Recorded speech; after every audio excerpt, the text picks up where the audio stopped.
Okay, guys, we are live. So for those listening at home, welcome to the Dungeon Musings YouTube channel. My name is Kevin Madison, and I'll be your friendly, what are we going to be? Your friendly Grim Master today? Warhammer Master? I don't know. Game Master, I guess. Because today we are carrying on with our new campaign, playing Warhammer Fantasy 4th Edition. Warhammer Fantasy Roleplay 4th Edition, published by Cubicle 7, and we are playing through the first adventure out of their Rough Nights and Hard Days adventure compendium. So if you do intend on playing the first adventure, Rough Night at the Three Feathers, then be sure to come back at another time, because this session will contain spoilers. And with me today, are the stars of this campaign. We've got one returning Grim and Perilous hero and one new Grim and Perilous hero. I'll go the order I've got you guys on the screen here. Why don't you tell us who you are and who you're playing today? First up is Darren. Hello, yep, Darren here. I'm playing Salandra, or Sally is her nickname. She is currently a soldier by career and level officer. Very nice. Noble. And joining him is James. Hello. I'm James, and I'm Gunnar Harrelson, and I'm going to be the dwarf aspiring slayer and close friend to Sally. This is going to be our most authentic Scottish accent on the channel to date. This is great. All right. So, unfortunately, John wasn't able to join us this morning. So, John, I hope all is well on your end. But James has very kindly agreed to jump in. We're swapping out an elf for a dwarf today. But let's bring him up to speed. Let me take a look here. And you can't argue that's not an upgrade. Nice. Where did I put that map? Is this the one here? Yeah, okay. So here is what happened before. This is our not bad map of where you were. So you lot were in Nuln, and you were heading upriver here, up the Reich River, to head towards, maybe it's Kemperbad you were going to, maybe it's Altdorf, or maybe you had... Oh, no, you weren't going the river. You were traveling through the Grissenwald. There, you had run into some trouble. Sally had previously freed her traveling companion, Amris, from some restrictions or some obligations with his father, but that left them kind of on the run. So they were taking a shortcut through the Grissenwald, elected to travel to the river and try and catch some river travel to make their way further, either north or whatnot. Gunnar, I think you were running behind, perhaps, in that, and what the guys found is a place called the Three Feathers, which is not an uncommon kind of establishment, a roadside inn, but in this case also a riverside inn. So the Three Feathers, that's the map of the Three Feathers. It's not an uncommon layout for these kinds of places. Fully surrounded by walls, although the building itself makes up some of those. The Grissenwald is quite dangerous, or can be a quite dangerous, what do you call it, forest. And after arriving there, here we go, at the Three Feathers, our heroes busied themselves with a number of activities. And they ended up meeting a lot of different individuals. So I think what I'll do, Darren, I'm going to show you some visual prompts here. Tell me what you can remember about some of these people. Okay.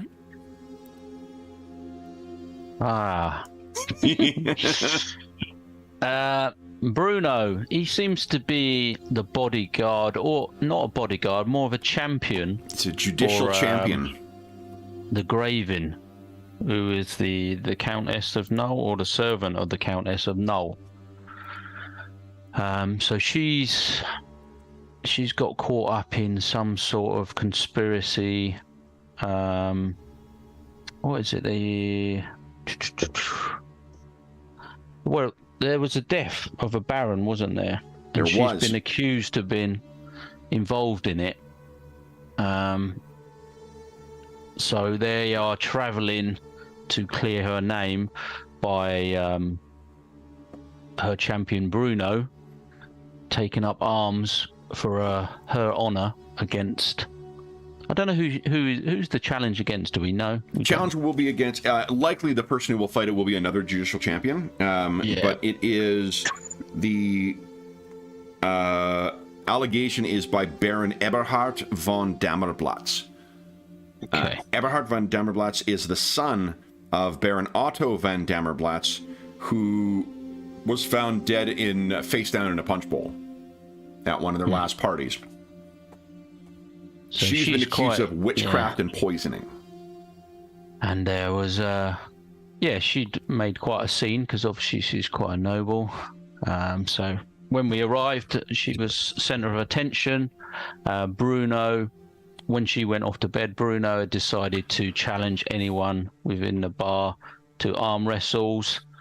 After Sally had had a few drinks, she got up a bit of courage and took on Bruno and embarrassed herself quite quickly. So that was Bruno and the Graven. Who else did we have? The Seedling.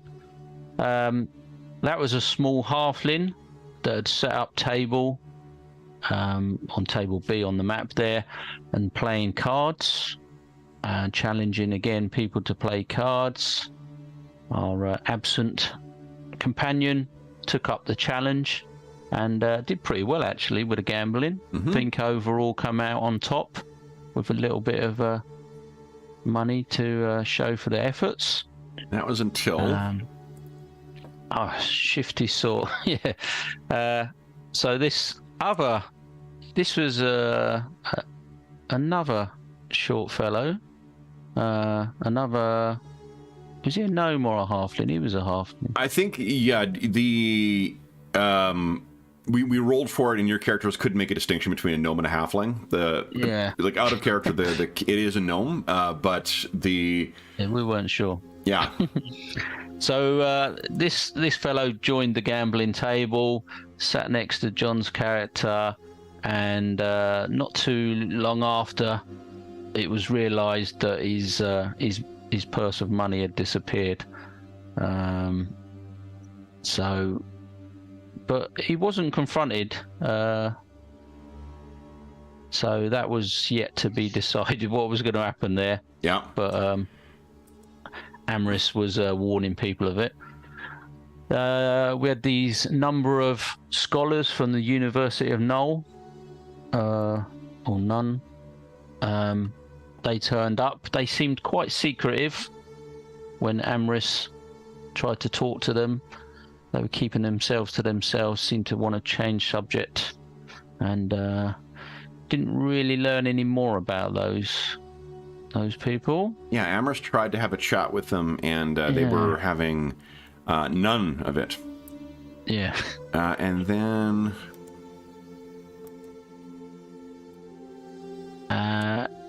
the happy couple had only just arrived near the end.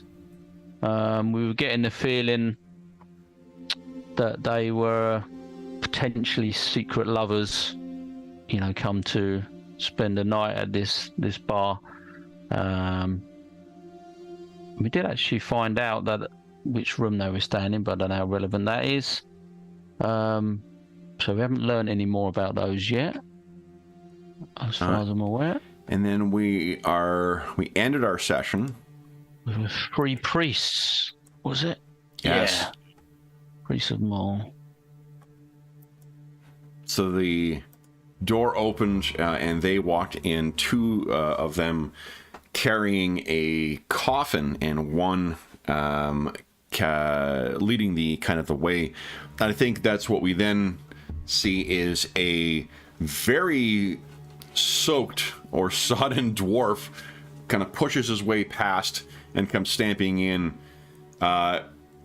Gunnar, this is where you would see Sally and Amherst at the bar and be able to head over, and that's where we'll be picking things up.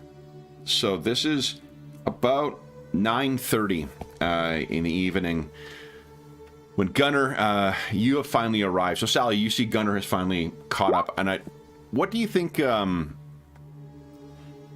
What do you think that kept Gunnar behind?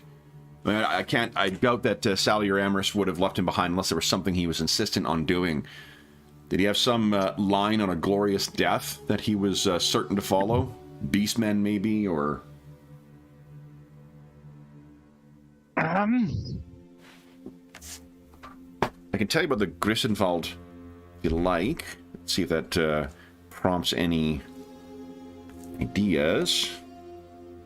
Here, Grissenwald. I'm gonna have it. No, it's like it took forever for that blacksmith to sort out my axe. Yeah, half baked around here.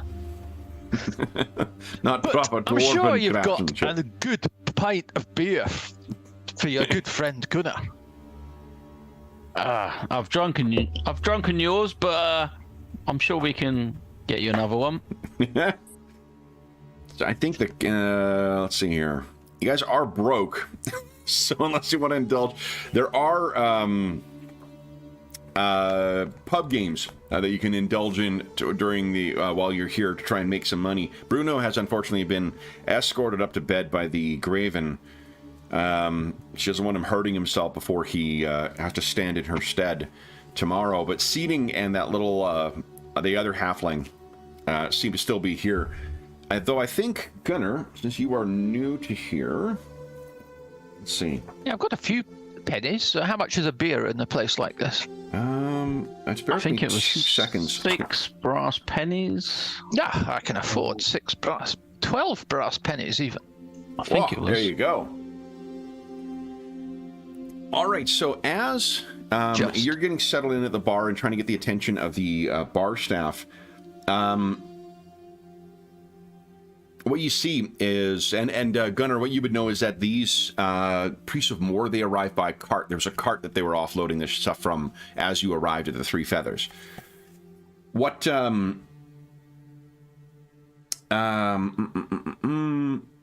so who are these miserable looking buggers? what you see is that the one road one leads the way with the others carrying the coffin. They speak to the proprietor and they request a double room for themselves and their charge. You overhear that they are apparently conveying the body for burial, and they ask to keep it in their room. The barman there is a little uneasy about this, so he calls the landlord, who let's see here. Why don't we dice rolling here? Why doesn't let's see here. Yeah.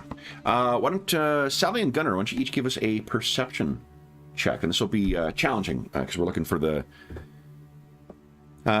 dice modifier for this, or the success rating, degrees of success.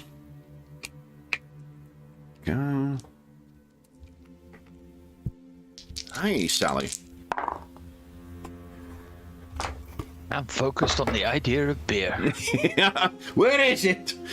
So Gunnar is propped up on the table. Sally, you look over, and what you can see is when the landlord arrives, there's some discussions, and you see a brief exchange of coins between the priest and the landlord, who then very quickly changes his mind to emphatically supporting that they will be keeping their coffin in their room for the evening. The initiates then, as the two who are bearing the coffin turn to move it across the entire bar area, which is catching everyone's attention, the priest turns back and indicates to the landlord not to worry about any noise in the night. They are required to pray over the body from midnight until dawn. And Sally, there's just something about the way that it was said that makes you think that that was intended not just for the landlord, but for the benefit of all in the bar. I think I have skill penalties for drinking too much. It's minus 10. I couldn't remember. I didn't want to interrupt. Yeah, I think it was intelligence. Was it? No, yeah, it's not under the intelligence. rules for I think some it's alcohol. intelligence checks. I can't remember now. Just in case that made any difference. Yeah, and all it would do is it would reduce your degree of success by 1. Yeah, I think it was only minus 10. Yeah, consume alcohol. Minus 10 to weapon skill, ballistic skill, agility, dex, and int. Okay, so that was This perception is under initiative actually. So intelligence, I think. oh, is it? Yeah. Int is intelligence. Yeah, it's just an I next to perception, Oh. which I think's Oh, it could be then. Yeah. initiative in it. Let's see.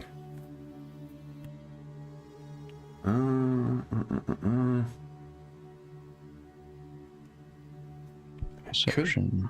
Could very well be. I do not know. Let's see. Yeah, no, that's initiative then. So it's not penalized. Okay. All I right, can't so yeah, remember with it. 3 degrees, 3 levels of success, you definitely, Sally, that's a curious thing for priests to say, almost as if they're expecting there to be noise tonight. So, and with that, the priests will likewise make their way up to bed. Did I overhear which room? Sorry. You did, with that good of a roll. Yes, they are in room 9. Room 9. Okay. Which would be well away from the Graven. Yep. Although it'll be right next, I believe, to your room. Aren't you in 7? We're in 8, I think. Oh, right. You know what? It's actually... Yeah, we're room 8. Yeah, and the map, I think it's different. Yes, so it is right next to you. Okay. Yeah. All right. Then, with that bit of excitement out of the way, what would you guys like to do? Gunnar, you get your drink. Sally, you and Gunnar clink glasses, and why don't you each give us a consume alcohol check, please? Oh, let's start it early. Oh, this one ain't affected. Average or? This will be a... Oh, with this drink, what did we say before? I think it was average. Yeah, most of our stuff was average, I think. But... Yeah, I guess average. that's why it's average. Yeah, plus 20. Nay, bother. Oh, critical success, too. It actually gets you a little fired up there, Gunnar. Pretty first Hey, drink. sweat. good. Okay. Then, I'll leave you guys. I mean, what is Sally's take? We've given a overview for the benefit of James, but what is Sally's overview of what's going on to Gunnar? Yeah, quite a few interesting characters in this place. A lot of comings and goings. Is there much of a stir when these priests come in, or do they seem, most people sort of fairly used to these sort of? No, I mean it's everyone's aware of the Priests of More, and then there's like a dooming that children in the Empire will often be exposed, like they'll go through as part of their childhood. And a graveyard outside of any city would be a reminder of the presence of More, but it's a little unusual that they would... It's not unusual for them to transport a body, but this was a pretty obtrusive way. I'm not sure you've seen them be quite as obvious before. Yeah. Yeah, so got a few strange characters in the place, like I say. But the drink's good. It tasted a wee bit weak to me. Once you've had Have they been 4 or watering 5, it down? probably. Unfortunately, no arm wrestling for you. The fellow's been sent off to bed. Ah, he knew I was coming. He was probably warned. So if I think you have already spoken to the Graven's guards. What appears to be going on in the tavern right now is there are still, there we go, Seedling and a couple of other, river travelers, and this other fellow are still busy playing. Is it Red Queen? I think they're playing. I will just warn Gunner. That short fella at the table, Amris thinks he might be a little bit of the light fingers. He seems to have lost a few coin, so be cautious if you decide to gamble where you sit at that table. Gunnar gives it a good hard stare. Okay. That's no honourable way of behaving yourself. The fellow does not give any indication that he is paying attention. They seem to be deep into the game at present. Now, I'm just trying to remember the...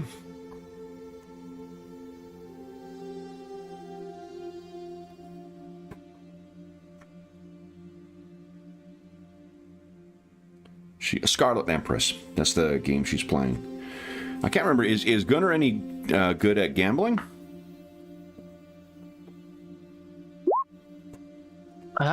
Gambling. Let me check. Gambling. It's under entertain. Nay. Okay.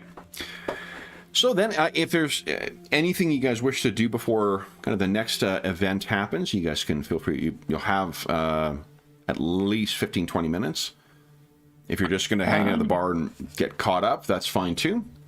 I mean, I think I would try my hand at the gambling. Yeah. Because, like I said, I've had quite a few drinks now, which won't make my gambling any better, but it's encouraging It's a Sally fool's to get game, involved. Sally.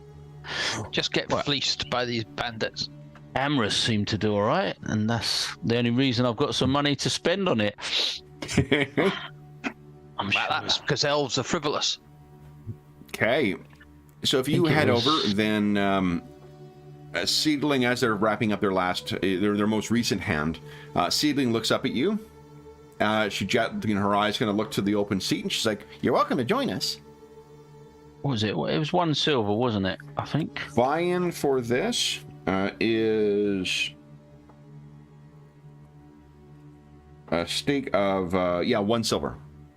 Yeah, I'm going to leave the rest of my money with Gunner, and I'm just going to take my 1 silver, chance it, have one go. If it goes well, I'll continue. If it doesn't, I'll just. All right. So this is the way that Scarlet Empress is played. Everyone at the table puts their stake in the pot and then takes an average gambling test. If it's a draw, all players either add another stake or drop out of the game. The highest degree of success wins. So, and I think I've got, I'll let you see what you're rolling against first before you make your call, or your own roll. Where is she?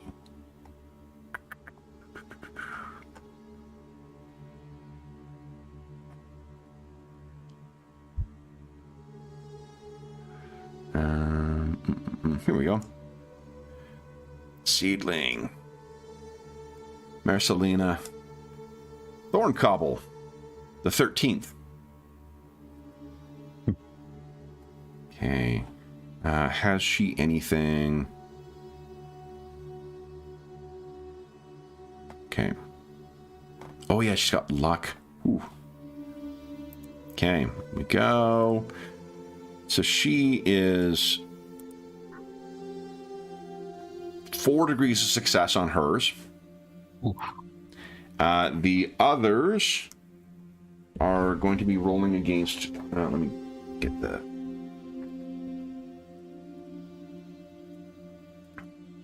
We had said last time, but I don't remember what it was. Here we go. Gambling is what, intelligence? Yeah. Yeah, okay. So they're rolling against a 50. So let's roll this here. This will be for the 2 critical fail for 1 and -2 for another one. And then for our thieving friend here, I don't know if I've got a thing for him. I do not. Okay, so I just gotta check his stats quickly.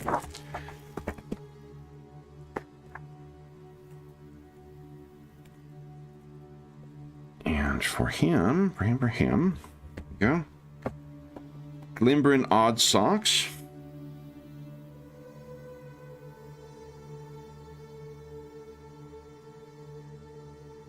It's gonna be a 70 rolling against for him.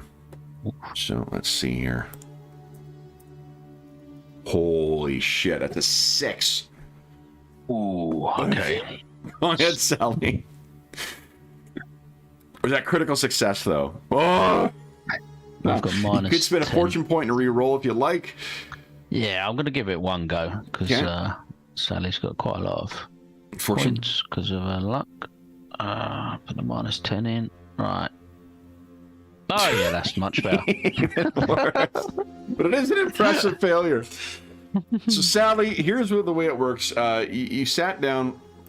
You have a recollection of cards going out. You have a recollection of some talking about things. And then the next thing you know, you've lost your coin. So, you did come over here with only that 1 coin on hand. So, what do you... I'll put your... Go. You're not quite sure what happened here. And you see that the guy who rolled the critical failure on his gambling, there's a river gambler on the other side, or a river traveler, who seems to have no clue what just happened. And the look on his face suggests that he may now be going from sleeping in the common room to the north there, just next to the bar, to sleeping in the barn, perhaps, because that was his money to try and pay for his room. What do you do? Is that it? Is that it, gentlemen? I'm new to this game.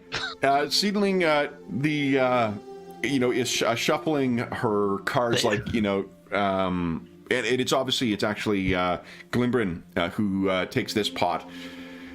And Seedling says, it just takes a moment for you to catch your legs for it. I'm sure you'll do better our next hand. Clink, clink, clink. Coins are going down in. Oh, I seem to have left my money in my room. Give us a perception check, please. So I check something. Why did I put those away? At challenging. Oh, that's even worse than that. Then I did it at average. 42. Okay, so 3.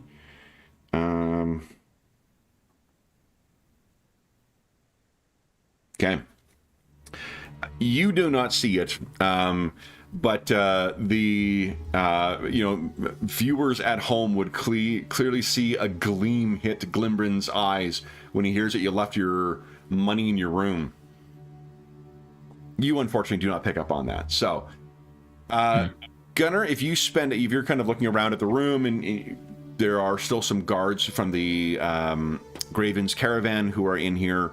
Amherst has indicated he's heading up to bed, so we'll put Amherst over here. And you look over, and like the last time you saw Sally, she was she was just putting her money in the pot. Now she's sitting far back in her chair, trying to figure out, I guess, what happened. What do you do next? So you're done with this foolishness, Sally. I told you. I think the bar calls, and I shall excuse myself from the table. Seedling kind of nods. That's good. Recoup from a loss. We'll be here all night. Maybe later then. Okay. And I stroll back over and join my fellow. Yep. So Gunnar, you can tell from the look on Sally's face, does not seem to have been a successful round at the table. A drink to drown my sorrows. Next round's on you then. Yeah. Okay. So if you guys would like to have another drink, just take off another batch from your, or another, was it 3 brass or 3 pennies? 4 pennies? What did we say it was? I can't remember if it was I 2 took off drinks for 12 6. Oh, it's 2 drinks for 6. I can't remember if it was 2 drinks for 6 or 1 was 6. Oh, let's take a look here. I think 1 silver is 12 pennies, is that right? Yeah. Yeah, it's it's at... So I got a feeling it was 6 per, so I can take 1 silver off and get a round in for the 2 of us. Okay. So, and would you give us, once again, another pair of consume alcohol checks? Let me just find where my pennies are. Oof. Very close, Sally. Astounding success. That's awesome. Bloody hell. I know what he's good at. Yeah. Okay. So you are drowning your sorrows when the door opens and yet another traveler arrives. Let me show you what they look like. Let's see here. Boom.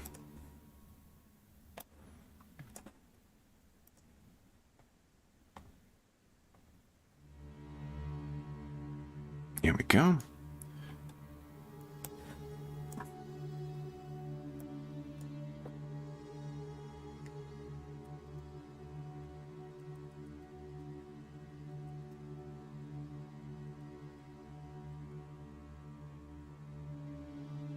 Here we go. This is what she looks like.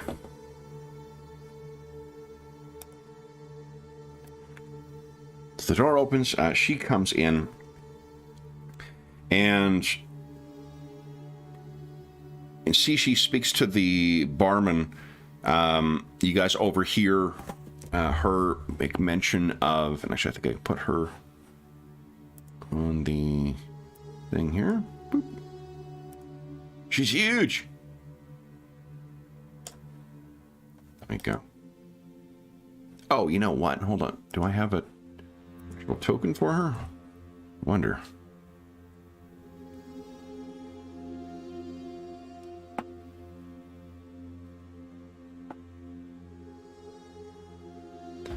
There is not. Okay, so there she is.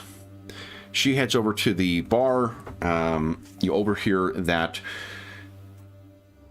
she arranges to have her horse stabled. She books a single room as well. Sally, it sounds like you've been listening in on everything. This woman is given room number 18, a single room. And as she's waiting, she kind of looks over, and unless you're trying to conceal the fact that you've been listening to what's going on, as kind of fearsome as she might look, she nods at you, gives you a smile. Ditto for you, Gunnar. She's pleasant enough with everybody. Just she definitely has the look of someone who can handle herself. Would you say anything to her, or would you let her kind of go about her evening? I think I'd just raise my glass and just evening, and just sort of almost toast, I guess. Yeah. So she smiles and kind of knocks on the table on the bar. Barman comes over, brings a drink for her. She returns the favor. Evening. Where to, travelers? Oh, we are heading north. This is our stop-off point for some food and rest. Camper band or further north along the river? Further north. Ah. Yeah. I'm heading north as well, but camper band is my where I'll be stopping. She gives you kind of a look over. Is because she's heard your accent. You definitely still present as a noble woman, but you're dressed like, something different than what she expects. Her reaction is not an unusual one. Ursula Kupfeld.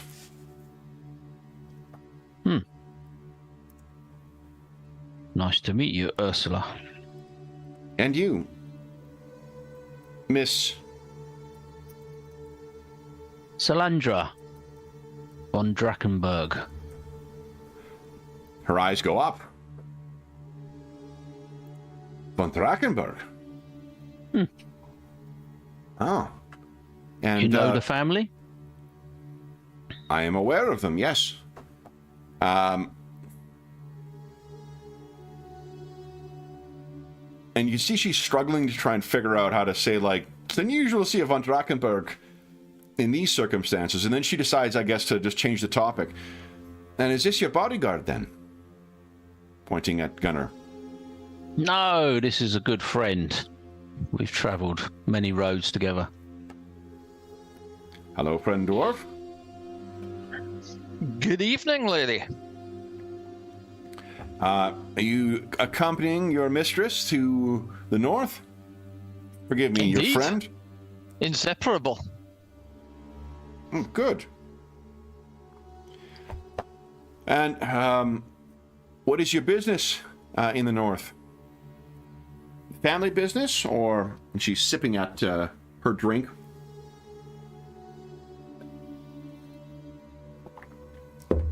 We're looking to earn a few coin. We may even stop at Kemberbad ourselves. How is it that you earn your coin? Sell swords? Judicial champions? Looking to hire on with the town watch, or elsewise? Well, I like to think I'm quite a good soldier. And my friends, and a gesture at Gunnar, can be useful in if the situation arises, should we say? The Slayer Oath is not something that is enormously common, because otherwise there would be no dwarves. But it is also, I think, those who deal in the currency of violence to make their living. That's one of the things you would most likely come across, is the Slayers, because they are, you know, in pursuit of finding a glorious death in order to erase their the stain on their honor. So I'm going to make a check for her, see if she knows what your tattoos and your, you know, bare chest and stuff make out. No, she has no idea. She says, oh, good. Then. Always the chance for honor as well as coin. Of course. Good. Ah. Well, further north, I hear there has been, and at that point, you can see there's a guard who has kind of walked over to her and kind of leans in, and you cannot see his hand, but the reaction that she has suggests that it was placed somewhere she did not agree to have it placed. And as fast as probably you could move, Sally or Gunnar, she spins around and delivers a solid punch to this guy, which sends him flying and then falling against table D. That's a fine hit, lady. Yeah, the landlord kind of looks around as the guy's getting up. He's about to try and, you know, respond. The landlord comes in and is like, oh, no. And, you know, settles everything down. So I'm trying to see where... So, I'm sorry, what did you say, Gunnar? That was a fine hit, lady. She looks at you and says, he deserved worse. And you get the feeling that would that this was in a different circumstance, she quite likely would have delivered worse to him. Yeah, I think Sally would have stood up, ready to sort of react, and sort of waiting to see if there's going to be any extra sort of retaliation, or if there's going to be any extra fighting. She was ready to step in if needs be. Okay. Now one should stand up for one's personal honor. I cannot help but agree. She toasts to you and says, I appreciate the support. And the landlord kind of comes over as if to be like, come on, you can't. And she shoots him a look as if like she's not interested in any kind of chastisement from that man. And he very quickly thinks better of it and turns and busies himself behind the bar. And whose guard was it? Was it one of the? No, not one of the Gravens? Gravens. No. Likely, it seems to be someone who was traveling with one of the other individuals, one of the other barges coming up and down. So, as you are talking to Ursula, and as things are settling back down in the main room, what you see, a servant comes down, and you recognize the same markings of the Gravens family. The Graven's full title, incidentally, is Graven Maria Ulrika von Leibowitz of Ambostein, a niece of Countess Emanuelle of Nuln. The servant comes down and orders all the remaining members of the party to bed. Reluctantly, all the various servants and guards finish their drinks and all head off into the dormitory to the north there. So it clears out a not insignificant part of the room. And about that time, you also see Herr Schmidt.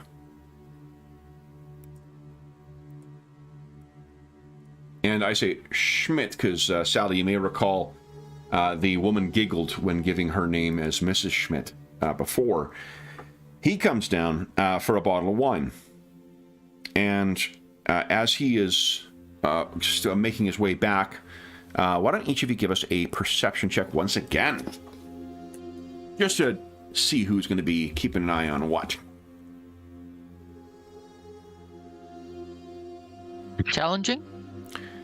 Ooh, critical fail from Sally. This will be... Oh, no, it would be average, I think. So that only would have been a critical fail by 1, still critical fail. That would have been a success for you, Sally. Yeah, that's just been... Oh, for Gunnar, forgive me. Yeah, that'd be a success for me, just. Yeah, okay. And Sally, I think it's the cups. Oh, no, it's a perception, so it's initiative. So Gunnar, you're looking over and you see there is as Schmidt is heading back up, he's approached by one of the Graven's servants. And I take it Gunnar does not have the lip-reading talent. No. Okay. There is an inaudible, but clearly you can tell when people are angry. There is a heated exchange between the two, and then Schmidt hurries upstairs looking angry. The servant then heads off and back into the dormitory. At that,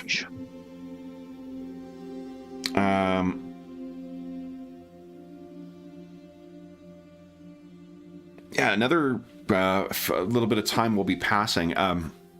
Ursula is just sitting at the bar having a drink, so if you guys wish to talk to her, you're certainly free to do so. Or you can... I was just going to see if she gives us any information on what she's going to Kemperbad for.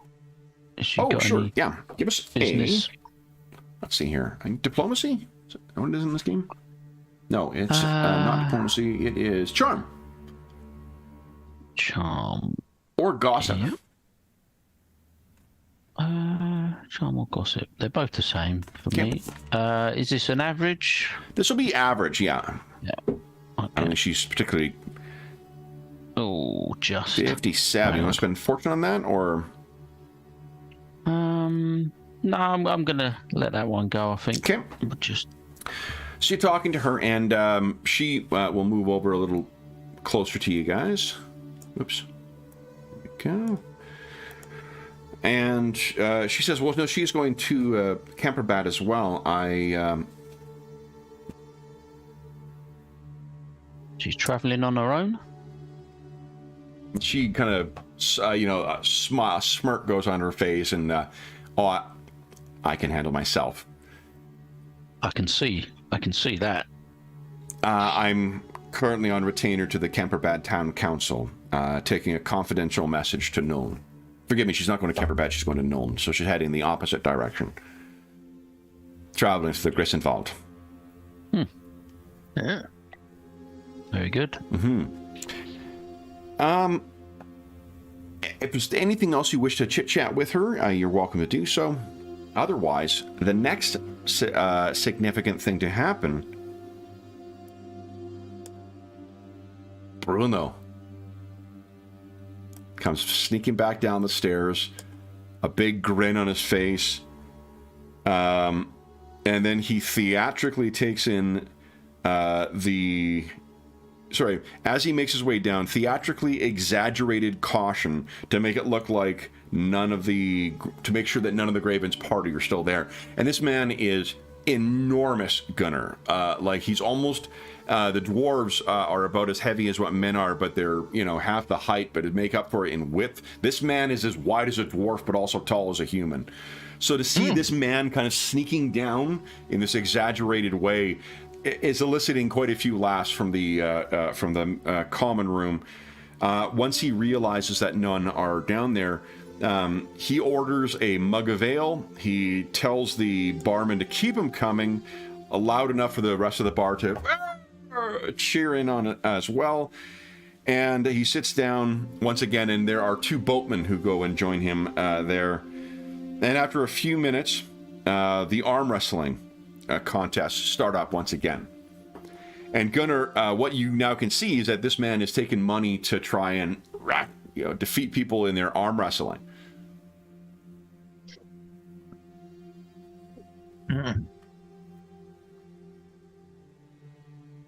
Sally, you rub your right arm as he... Yeah. Ooh, he's a very, very strong man. Ursula looks over at you, because you don't seem to be as confused as what she is. She's like, what's this then? This is the champion of the Graven. I think he's snuck out of his room. He was sent off to bed earlier. He seems to like to take coin off of people with displays of strength. I even tried my luck myself, but as you can imagine. And I take it unsuccessfully? I made a good go of it, but yes, unfortunately, I failed in my attempts. But entertaining, nevertheless. And you hear this whang as he slams a person's hand to the table, and the crowd around him all kind of erupts, and you can hear the chingling of coins exchanging hands. And he's like, "Next, who's next for Bruno?" And Ursula looks over. Who said me?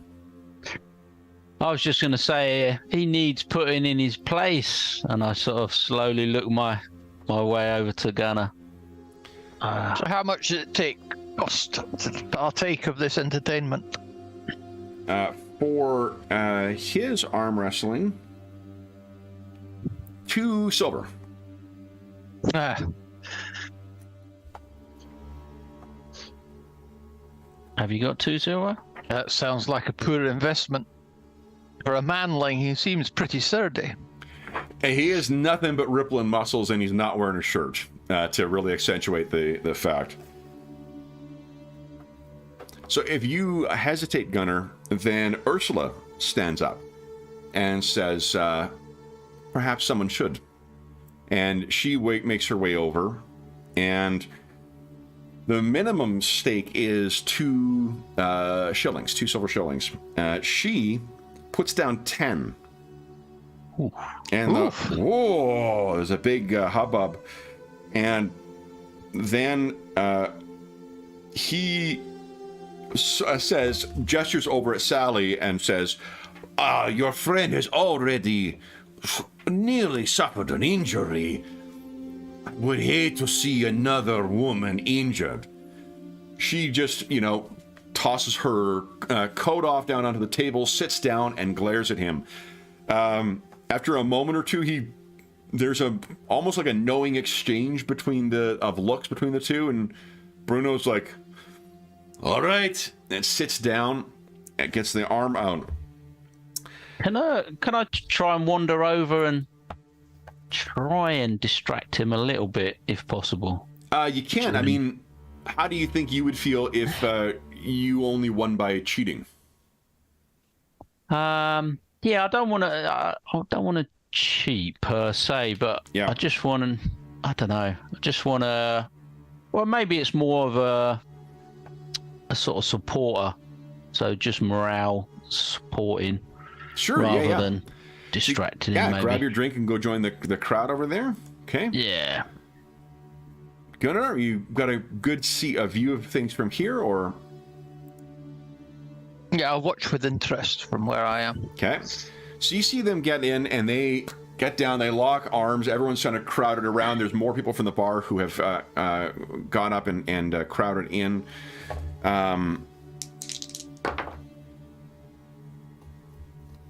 Sally, at one point, you feel an arm brush up against you, reaching for your purse, which you left with Gunnar. But I do notice it, yeah? Yep. Well, I shall instinctively try and grab the hand or the arm. Or give us a melee. This will be a contested melee unarmed check here. I got a critical success, unfortunately. Is that just melee basic? No, melee basic is a basic weapon. I think there is one called melee unarmed, isn't it? What is it? Oh, just weapon skill. No. I think there is a skill called one unarmed one. If you're not trained in it, then it would be, I think, just bare weapon skill. But I thought there was from basic. I could very well be confusing this with brawling. Brawling is the one-armed one. Oh, I haven't got brawling. That's okay. Listed. Go ahead and give us a weapon skill check then. Okay. Challenging.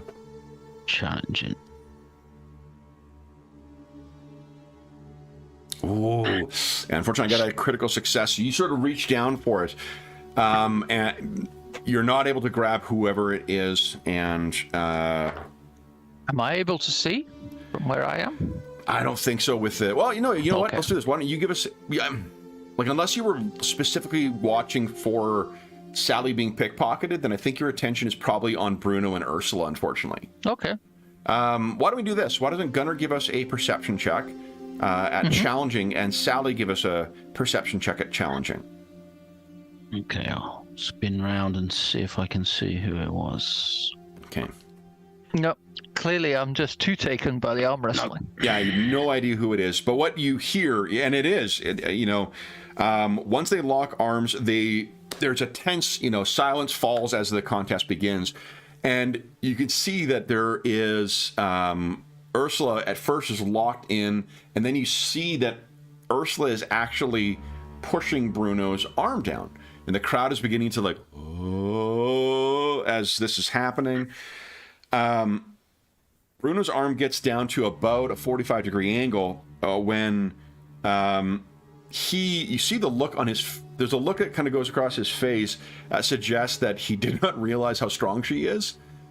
But then he kind of, you see those, you recognize it, what he did to, or something similar to what he did to you, Sally. Muscles ripple across his shoulders and down his arm, and that bicep of his bulges as he begins applying his full strength, and the contest begins in earnest. But then neither moves. And there is this there's a sheen of sweat that breaks out on Bruno's forehead, but it appears to be an even match. The noise around the table gets a little louder, and that's probably when you realize that someone's trying to grab your table or grab your coin purse. But then there's a as they see Ursula's arm just so slightly begin to move. And then, the inevitable begins as Bruno's arm, her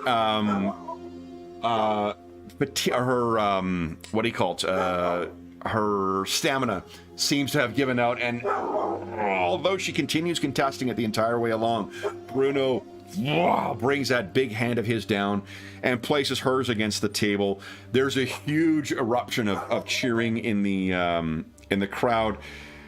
But Bruno, you can see, he actually gets up afterwards and claps her on the shoulder and is kind of like, you know, congratulating her. And Sally, you can see Ursula and much of the crowd is doing that as well.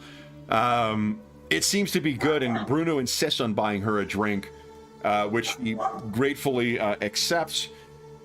And he announces that there will be no more. The champion of the three feathers has been met. None can match this. So he sits down. The boatmen sit down. Sally, Ursula will gesture for you to join the group as well if you like. Yeah, I should congratulate her on a strong performance. Yay. Yeah, you certainly fared better than I did. Yeah. It's Bruno. She points at you and he says, "Oh, you tried, but Ursula." So, Gunnar, it appears that the party has shifted over to table A. You're welcome to join if you'd like to, or you can stay at the bar. Anna, who are you yelling at? Okay, they heard. Thank you. Thank you. What would you like to do, Gunnar? Well, I guess, Sally, you also have the matter of someone did try to steal your purse. Yeah, and I didn't see anyone, did I? No, and you're quite certain that's what happened. I think what I'm going to do is I'm going to sit around the other side of the table, sort of there, with my back to the wall, so I can sort of I can see into the room better, and there's less chance of someone sneaking up on me. And sure, you know, so okay. I'm sort of watching and scanning the room a bit better now. Yeah, you got it. And I'll probably sort of say something sort of quite low to the rest of the table. I'm sure I felt someone trying to take coin from me. There are there's two boatmen at the table as well. If you tell everybody that, then I think the boatman kind of laughs and it says, "In a place like this, of course." Well, and make sure they don't catch me finding them with their hands in my pocket. Mm-hmm. That's why you bank with a bank of dwarf. So, is there there's another tray, like Gunnar, if you're good staying where you are, then Ursula, I'll come and join. You go and join, okay? I'll bring you over here. Boop. That's very impressive by all. Now, may I buy you all a drink? Okay. There's a tray that comes over that is sat down, and everyone kind of grabs drinks out of it. You guys continue on with your conversation, and it's quite a lively table. Like yourselves, like Sally and like Gunnar, Bruno and Ursula also seems to have a pretty interesting life. So you guys share, stories about people that or places that you guys have traveled, or it's sort of, the boatmen don't have necessarily as much to share, but all of you seem to have shared a very similar adventurous life or path leading up to here. You also get the sense that there is more to Ursula than what she is, than just being a courier. Although, I mean, a secret, if she does work for the Camperbad Town Council and is currying secret messages, then that may be someone who is more than just a letter carrier. But perhaps the most surprising thing is when one of the boatmen who was with you just suddenly makes a kind of sound, and then their head slams down into the table. They seem to have completely and utterly passed out. Would Sally and Gunnar each give us an average perception check, please? Average. Critical success. Look at that, Sally. Anna says congratulations. Yeah. Sweetie. Okay. She from our room, she could see out to outside to the street. So she was at the window looking out and barking. Now she's just lying down in bed and barking for no reason. You can't even see what you're barking at, you goober. All right, so the with the critical success, Sally, you sit down, and as soon as that happened, for whatever reason, you immediately think to look around, not at what's just happened, but to look around. And what you see is that there is it appears that there is another servant. Now, hold on, let me see if I've got an illustration for this person.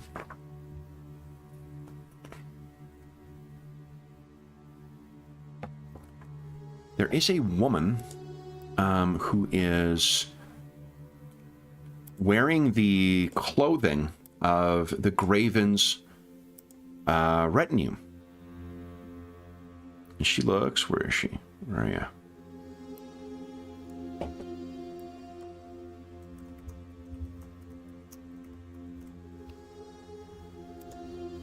Like this.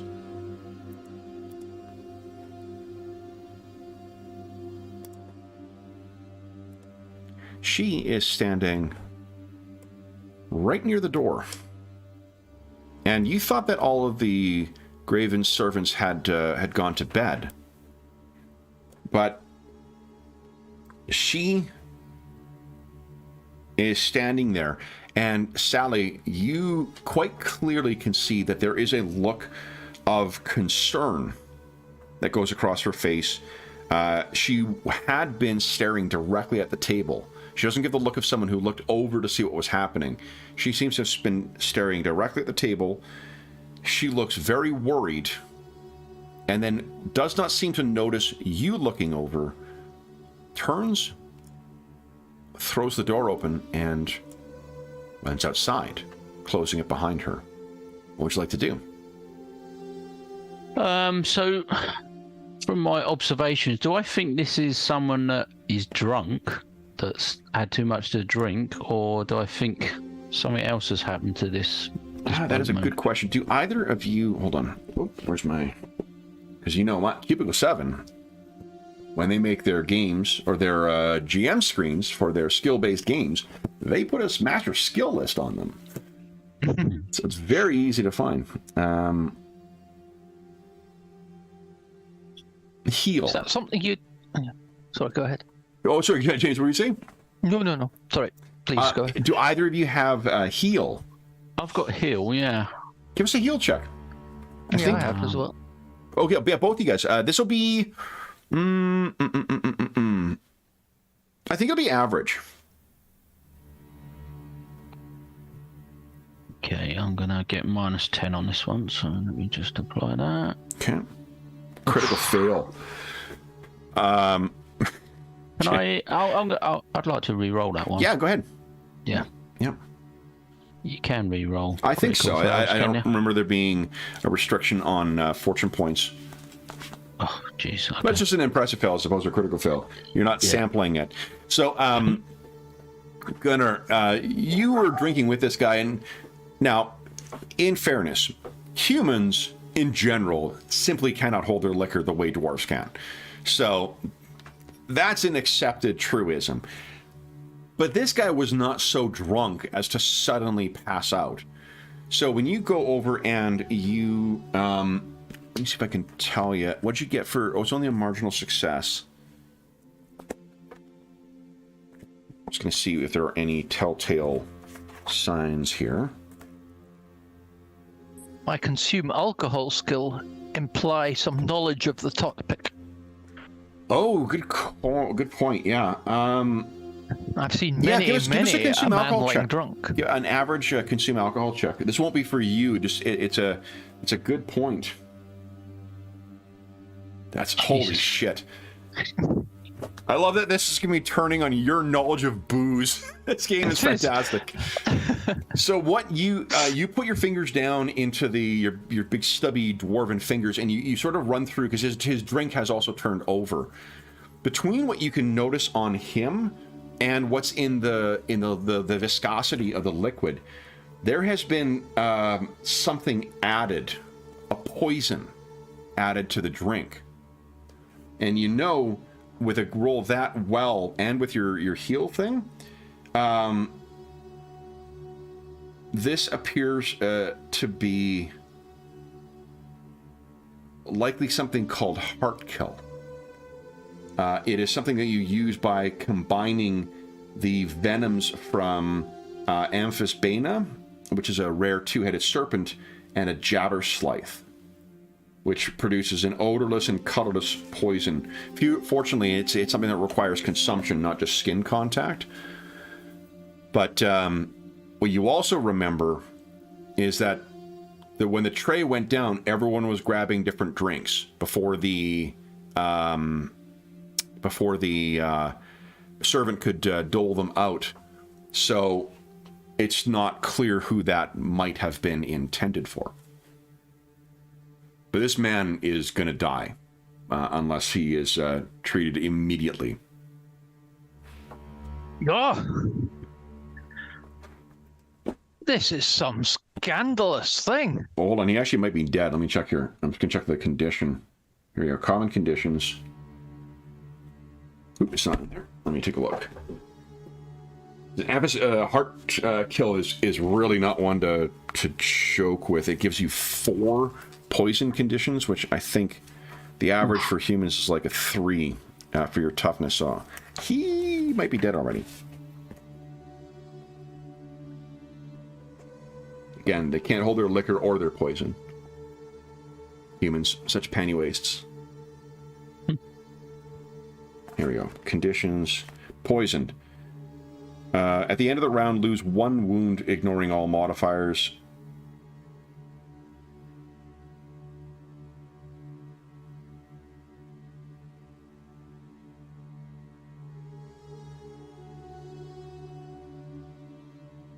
Oosh.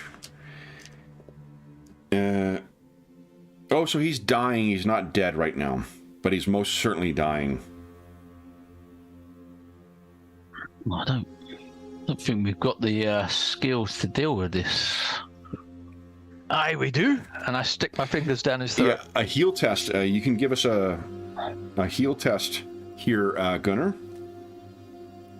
Because if you can get... difficulty? The difficulty of the heal test is going to be -10 based on the poison. Okay. Quite serious poison. But each level of success will remove one of the poison levels. So if you can... we've only got 1 fortune point. You want a fortune point that? Yeah, I'll give it a go. Nice! Come on. Oh, nice! So you actually reduce the his poison level by 2? Yeah. So you reduce it by 2. He's only got poisoned 2 right now. Let me make the check for him. Okay, so he failed his toughness check. So he's lost 1 wound. Next round, you want to try again, Gunnar? If you can get 2 more, you're going to get him fully recovered. Yeah, I'm going to be saying, this man's been poisoned. It's a calumny. Has anybody else got any physician skills? So I shove my fingers down his throat again. Go ahead. While Gunner's doing this, can I sort of chase to the door and see if I can see where this Absolutely. Went after he's saying that poison? No, okay, let me make a toughness check for him. That's actually, oh no, it's wrong. 70. Fails again, so he's still dying. Sally, you run to the door. And if you throw the door open, pitch blackness outside. And the rain is still coming down. Is there a torch handy in the bar? A lantern, probably. Anywhere? A lantern? Yeah. And there are probably lanterns burning outside of the tavern as well, or outside of the inn. Gunnar, give us another heal check, please. Come on. Don't die, man. Oh, so close. He is still dying. Come on, man, fight. Okay, Sally, would you give us a perception check at -20? Okay. And Gunnar, you can give us another heal check. Pounding him on his back. So -20. Is that a challenging or Challenging is 0. yeah, so right, hard. Hard, yeah. Yeah. Oof. No. No, okay. You could, oh, I just rolled a critical fail on it. The guy, so Gunnar, you're trying, you were making some good progress, but unfortunately, he passes on. So. This is a scandal. This is no way to slay someone. Oh, most assuredly not. So when Sally, there's a little bit of a crowd that has gathered around here too. Sally, when you go out there, you're looking around like there's no indication of where this person may have gone. Yeah, and it's pitch black out there. There's no sign that they didn't have a light, did they? They just ran off into the darkness. When you saw them, yeah. they seem to run directly outside. I mean, I'll spend a minute or two just, having a quick look around, but yeah, obviously it looks like I'm probably not going to find anything, but she'll make an attempt. Let's see here. How are you just looking? You're just kind of walking around? Just looking for tracks with the lantern. Tracks. And okay. just to give us so that's what I was actually curious. There is an outdoor survival, but I don't know if that's... no, there's an actual skill called track. Ah. It is an advanced skill, though, so if you don't have it, you are... I've got track, actually. Oh, sorry, nice. Yeah. Give us a track check, please. Make it at... What's the steer? I'll take a look at my screen. I'm saying the stage between average and challenging. There isn't one between. Oh, yeah, it's not. So then average. Yeah, average. Okay. It is raining and it's mud out here, so... Holy shit. Okay, hold on. I can tell you where the tracks... Let's see here.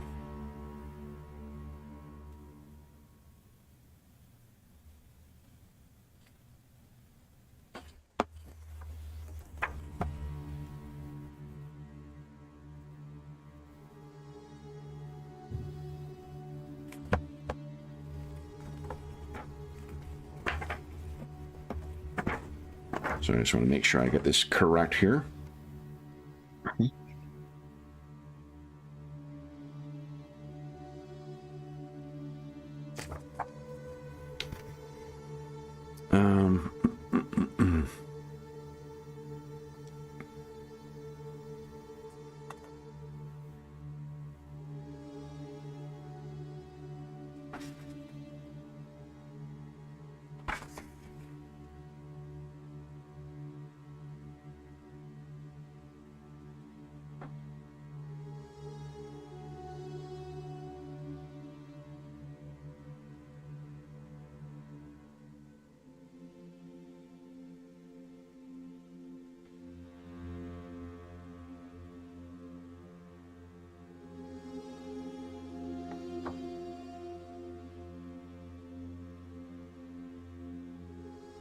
Sorry, guys. I also want to make sure I get the timing of this correct.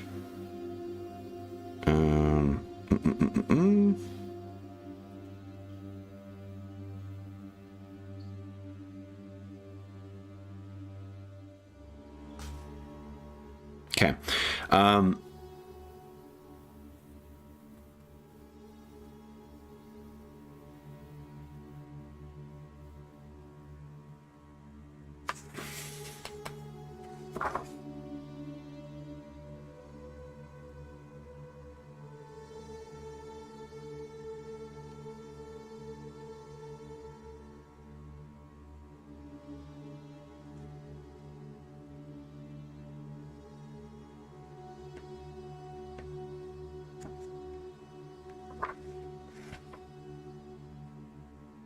Okay, sorry about that. The tracks seem to lead around the side of the building. And what you can picture is yourself out in this like pitch blackness. There's sound and light coming from inside the inn, but as soon as you step outside, it's not cold. It's not wintertime or anything like that, but the chill of the air and the rain coming down make it unpleasant being out here. And to your right, what you would see is the sprawling blackness of the Grissenwald, full of beast men and other kind of holy terrors.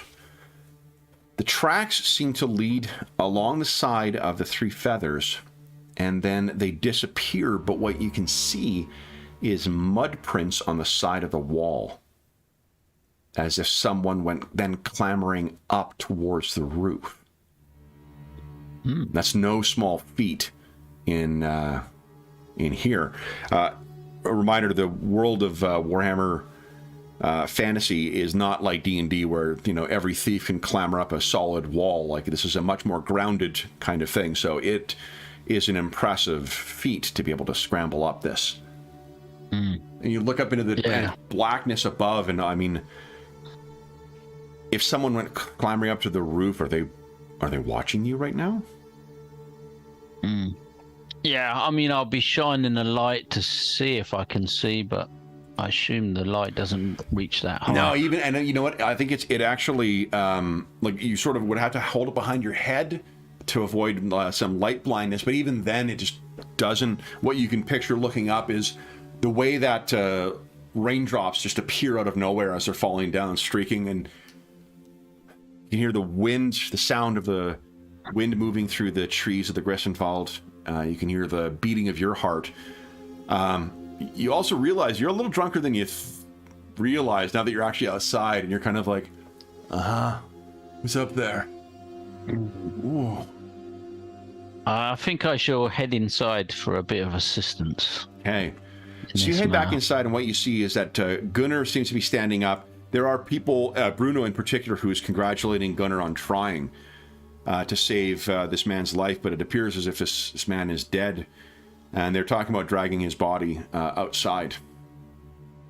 The landlord. Worse than I thought. I shall, head back over to so the... Gunnar, you see Sally come back in. You look over, you're getting up. It seems there's nothing more you can do for this man, unfortunately. Sally walks over, her boots covered in mud. So what happened there? You rushed out there, Sally. This poor man has expired. I saw a suspicious-looking servant leave just at the time that this man collapsed. I think they've got something to do with it. But I tracked them outside, but it looks like they may have climbed up onto the roof of this building. But I'll go have a look. So I'll trot out. I'll show you. Did I see anything better with my... Yeah. Give us a perception for... I think at challenging, then for you, Gunnar. It's your dwarf's eyes. Oh. Okay. So you get out, and you can see now that Sally, does Gunnar have track? Does Gunnar have track? Let me have a wee look. It's under secret signs on my sheet. Section. No. Navigation, outdoor survival. Oh, no, I do have track. Okay. I do. Are you trained in it? I've got a 34 in it. Okay. Does that... Yeah, well, the reason I ask is... Let's see here. Oh, I don't think you're actually trained in it. At least unless there's levels, I think... Because that means I've just got the characteristic score. Right, but it's an advanced skill. So that means I'm... which means you can't... let's see here. Okay. Let's see, what does it say here? Under Gunner. All right, yeah, if I look on the character sheet... Oh, it's got a 0. That you sent me, it's not... Yeah. Yeah, I don't know why is that listed there then? Yeah, I didn't think it was listed if you didn't have it. But yeah. Yeah, it's a bit odd, right? I'm not quite sure. So I should change it. let's see. Well, hold on. Let me just take a look here and see if, because I think it's not like in Rogue Trader where you can have just like your base. You get the base thing in it. You'd have to have actual points. No, because in Rogue Trader, if you don't have it, you don't have it at all. 0, nothing. Yeah. Yeah. So let's see That's here. strange, because I'm not sure I should have it either. Not a basic, and it's not. Yeah, it's not a skill that shows up. Is it a group on one the Slayer one? Well, let's assume you got it at 0. So I don't know what's going on with the actually you got like prey listed on here too, and I don't think Gunnar's got any reason to have prey. Yeah, because I've got no advanced skills according to the character sheet, the PDF. Yeah, and I don't know why that might be right, but what does it have for Sally? Yeah, I've got animal care and law mainly.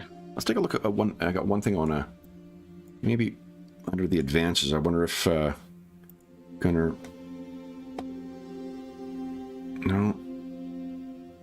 No. I'm just looking to see if any of the skills he took were tracking, because you can't take things outside of your profession. I don't see any advances put towards the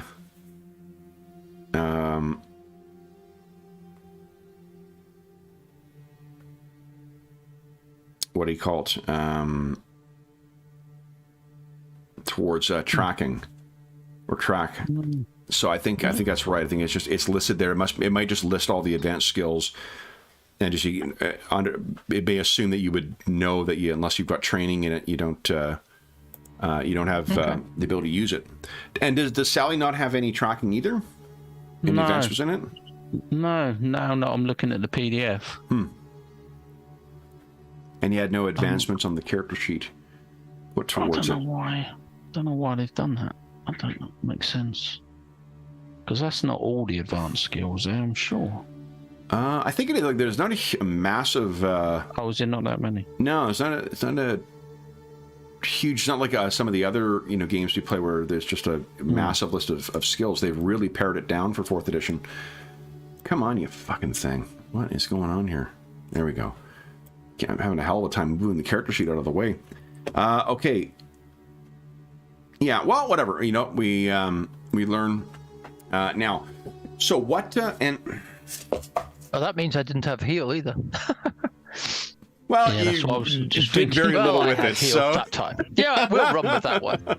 And now I got myself second guessing. Let me double check and make sure that advanced skills. I'm fairly certain we looked at it last time. And advanced skills. Basic skills can be tested even if you don't have advances in them. Advanced skills require specialized knowledge. You may only test an advanced skill if you have at least one advance in it. Okay, what we learn now. So, Sally, you bring Gunnar outside and you point out the tracks that you had noticed before. You point out the markings on the wall. And Gunnar, you don't see anything further. Or not able to make out any other more significant information, other than now you're once again wet.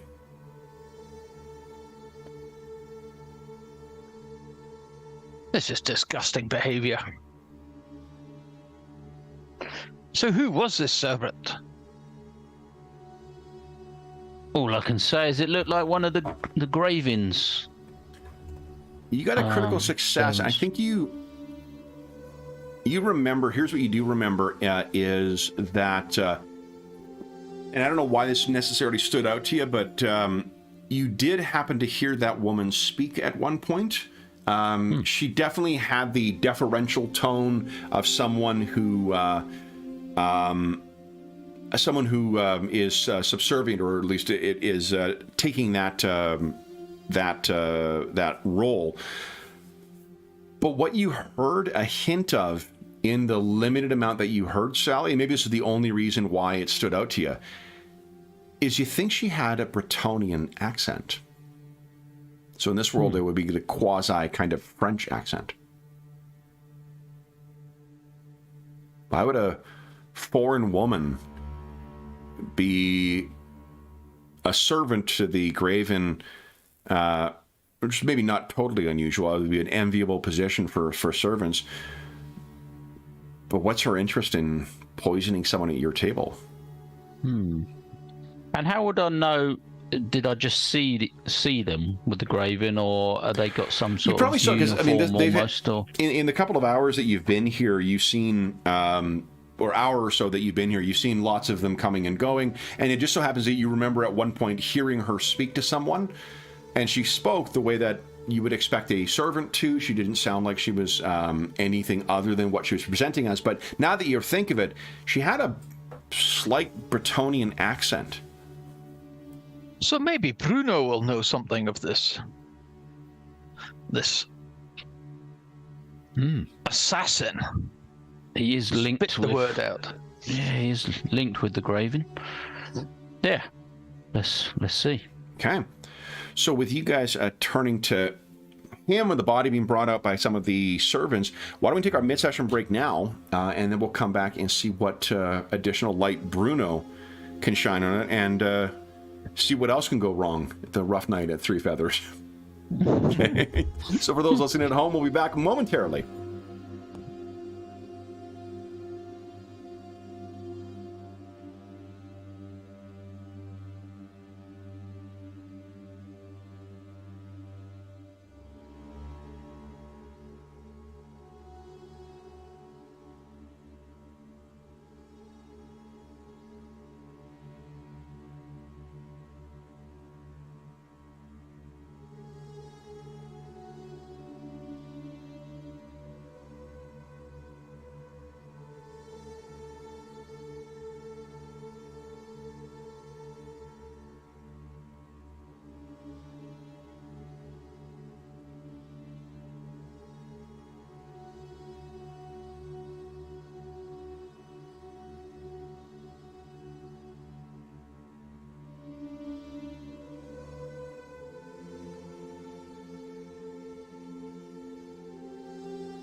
All right.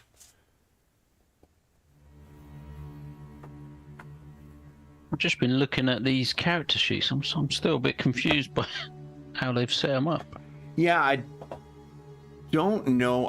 There's 2 character sheets that are available for Warhammer Fantasy 4th. This is the like official one, and it's what works with the compendium. But I found the other version to be a lot easier to use. I think because there's a great deal of automation in this one. But and I mean, go ahead. It works. It works well. I just don't understand why they filled all the advanced skills in, because it looks like you said, they have just filled them all in. Yeah, even though you haven't got them. Here, let me do this. I'm gonna try creating a character. Let's see what happens here. It's like they're all the categories in bold. So the advanced skills, it looks like I'm just looking at the.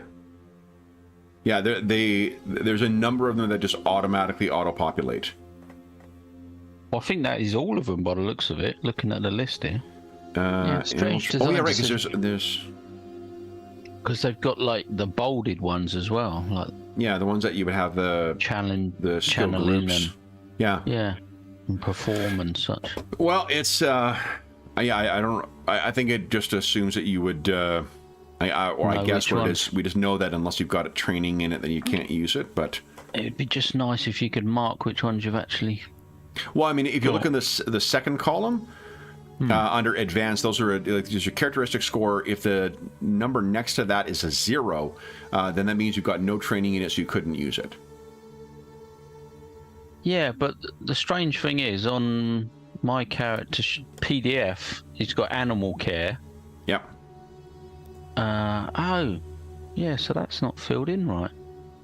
Oh no, You've got animal care 3 advancement, so I should have skill 40 in animal care. So then that would make sense. I should have a number in that advancements. Yeah, that would make more sense then. Yeah, if there was a number in the... Okay, so I have got heal then, because I've got an advance of 5 in it.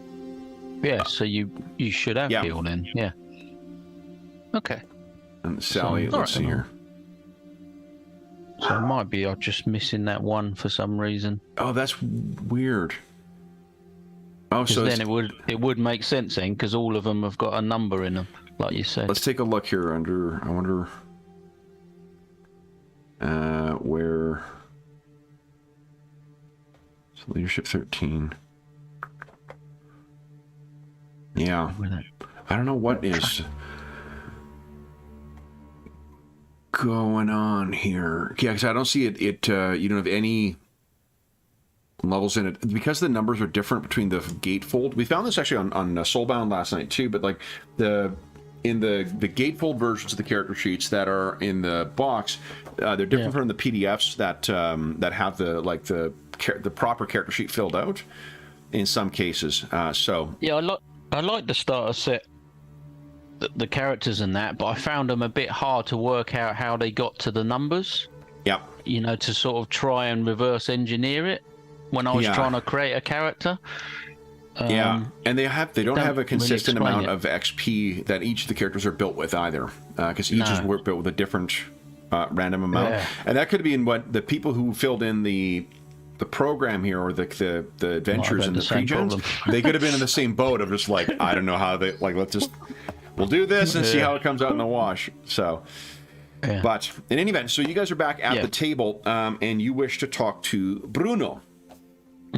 So it's around 10:15 right now, and as you do, what you see is, as well, you lean into Bruno, and you realize that, I guess maybe as you're making your way over there, that one of the priests of Moor have come down. And they make their way over to the landlord, and there's a bit of a back and forth between them, and then the initiate turns and heads back to their room. You guys are leaning in to talk to Bruno, and at that point, Ursula gets up and makes her way over to the landlord.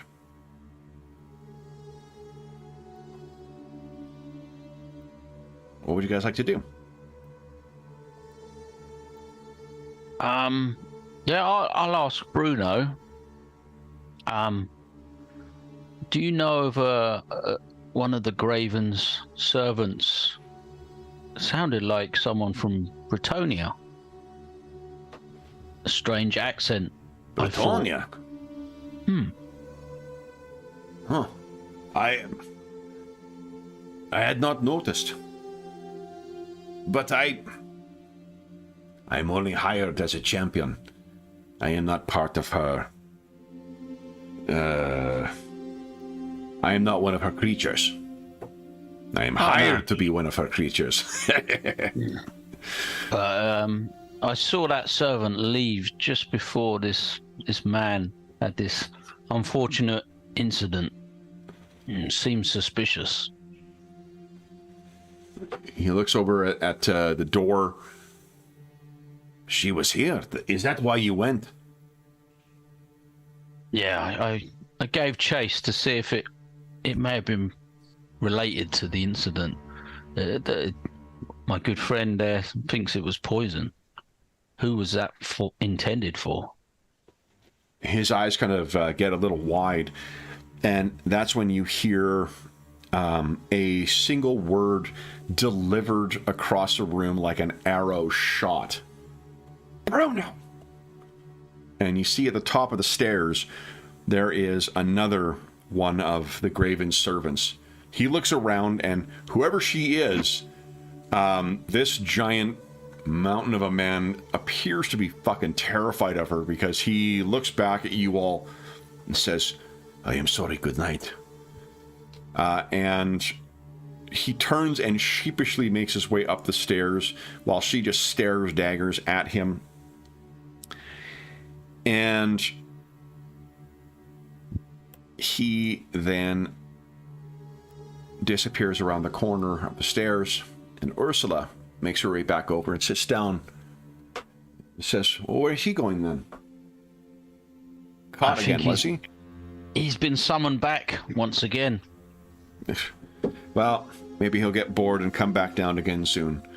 Until then, and he she puts down a couple of fresh drinks. These came directly from the barkeep. Yeah. I stick my fingers in just to have a wee test. Yeah. Go ahead and give us a consume alcohol test. That seemed to be the thing that tipped you off before. At average again. Yeah. This is at least what humans call beer. Manlings. All right. Yeah, I'm only marginal success this time because I'm a wee bit wary of this brew.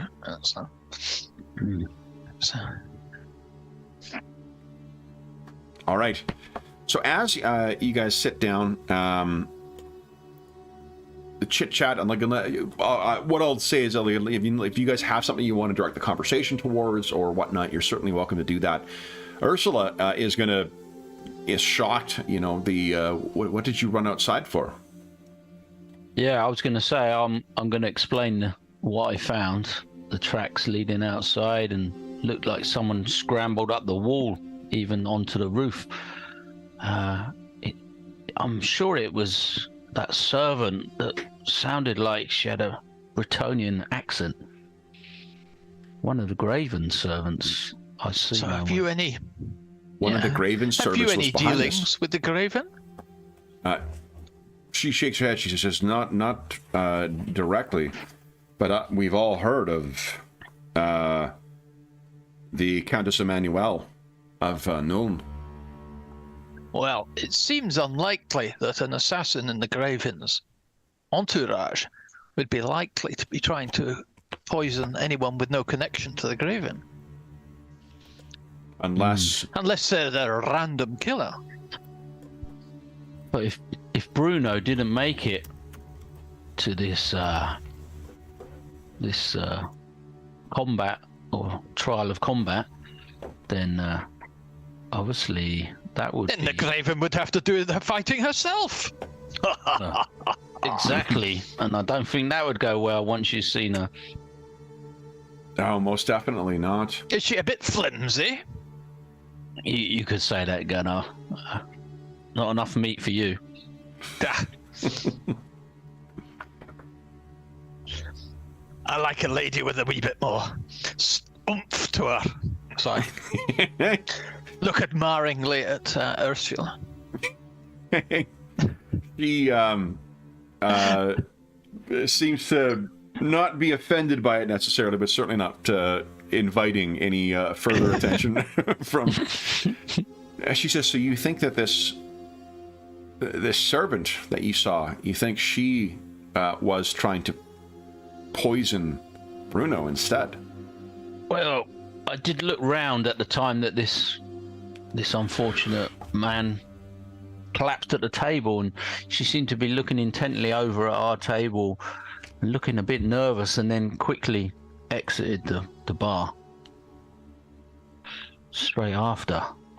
Well, now that's like I curious. say, travelled quickly, disappeared. I'm sure I would recognise him if I saw him again. So you think an assassin, perhaps? I'm thinking, should we head up onto the roof? And maybe there are some stairs up there. I'm wondering, should we try and wake up the Graven's party, the group, and see if the servant is amongst them? Aye, the guards. They can earn their pay, not sleeping on the job like they are. So it's about that point where you guys see yet another person come down the stairs that you have seen before, although this person seems to be dressed much more casually. They look like this. And you would recognize a lawyer or a barrister or solicitor, perhaps. I think solicitor in this case, actually. Because you got to have accuracy in your, attorney jobs in the old world. He comes down and he's dressed in a nightshirt and a silk dressing gown.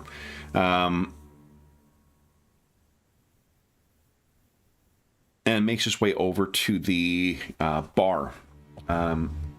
Would you each give us a perception check once again, please? Average.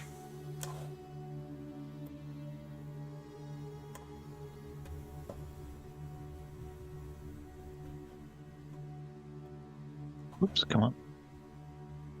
Let's see. Okay. I think because you're kind of keeping track of the comings and goings of individuals in here now. There he is. Boom.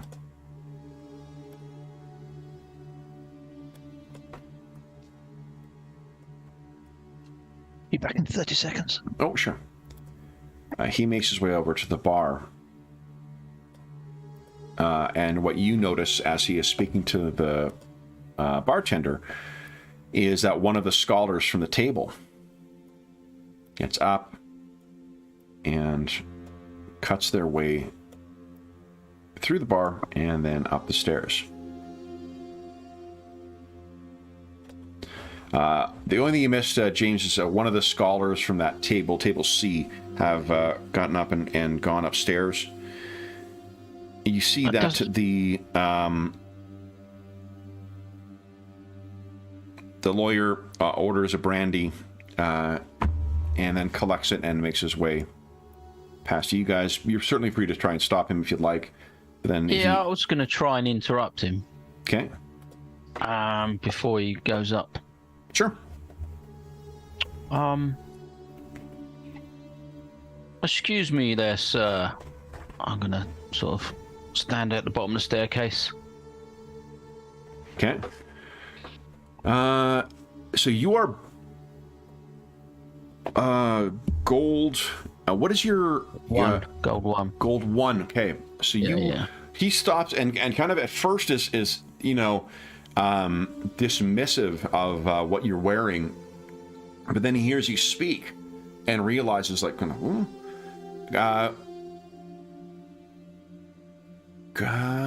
don't you give us a charm check first? And we'll make this a... I think we'll make this challenging, and then we'll see how we'll roleplay out based on how you do.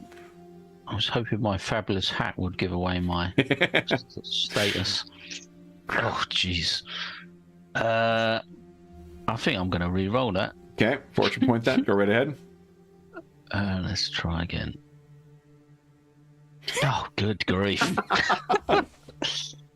Don't drink and roleplay. Faded. All right, so you come stumbling up, and he puts his hands up and he says, "I wish no trouble. I wish no trouble," and does not stop, and will walk around you. You could physically try and restrain him, but he seems pretty skittish right now and extremely off-put by you.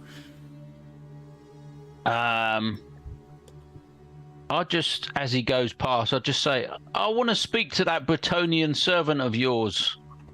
He does not seem to be paying any heed to you whatsoever and walks past. You might be a little drunker than you think you are, too. Yeah, I'm definitely. I'm not tackling that Bretonian servant of yours.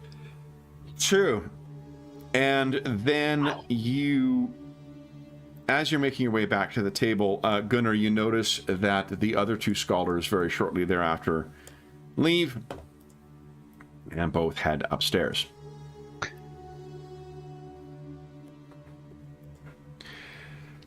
So sitting down, Ursula will be kind of looking at you.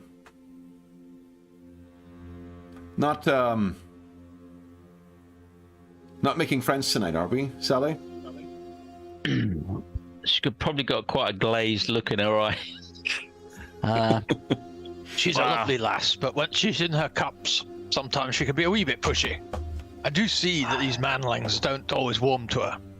Speaking of which, I think we're due another consume alcohol check. Oh, no. Are we still at We average? got those critical fails out of your system, so that's good. Yeah. Oh, God! Oh! Hang about. Good Maybe you grief. shouldn't use the same fingers you dip the poison in. All right, let's see what happens with a critical fail on this. So Sally's holding her booze. It's not getting worse. Let's see. I only had a 2% of a chance of a critical fail. I managed it. Unbelievable. Oh, that's great stuff. Okay, talents, here we go. All right. Oh,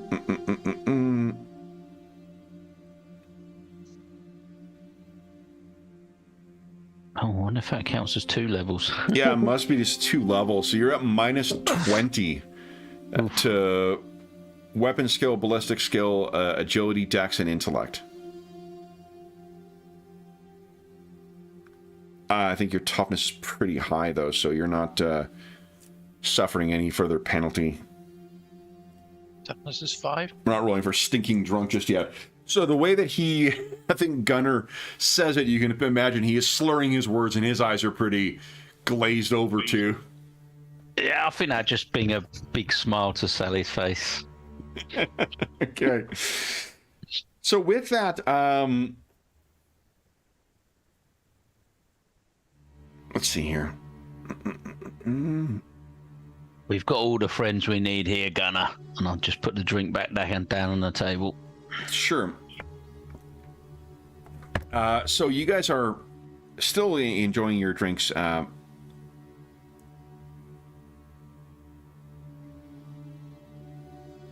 me see here. Some cheese, I think. We need some cheese.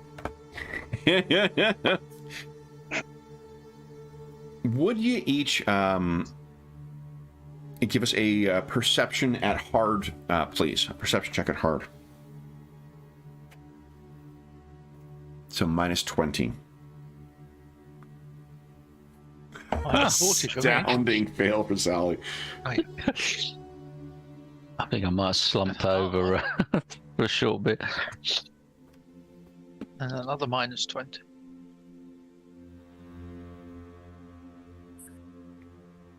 Okay. Well, the penalty from being drunk is actually not from... doesn't apply to perception. Perception uses initiative. Oh, right, my bad. Yeah. So Okay. then... No, still a fail. I still feel, but what was the... What's your target number? Minus 20, so I was 34. I had 14 chance. Yeah, so that is still... Okay. All right, so you guys are just engaged in a good palaver with Ursula. Anything you guys wish to do in the interim while Go to bed. it's still early. It's only 11 o'clock. Yeah, lightweight dwarf. Might go for a boke. Okay. Oh, I will continue to enjoy Ursula's company and the company of the drink. So, Gunnar, are you sitting? Sorry, you're gonna head to bed, or are you sitting up still? No, I'll stay. Okay. It is around then when you see that Mr. Schmidt comes back downstairs. Only it is a marked contrast to the happy expression he had before when he first arrived and when he was first dealing with the landlord. The angry expression he had after speaking to that servant of the Gravens. He seems to be quite nervous right now. And would you each give us just a average perception check? Let's see who meets his eye contact first. Put mine at. Nice. Oh, you don't get a penalty. I don't on get that my one. thing. Yeah, sorry. Yep. Cancel Yeah, that. it's My just bad. normal.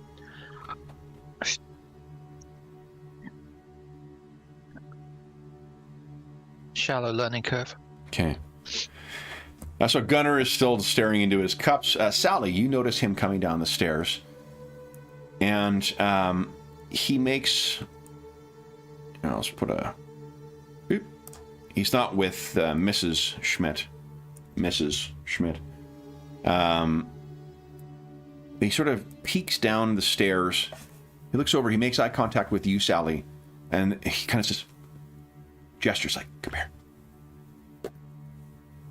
Yeah, I'll stumble up. Okay. And then, Head on over.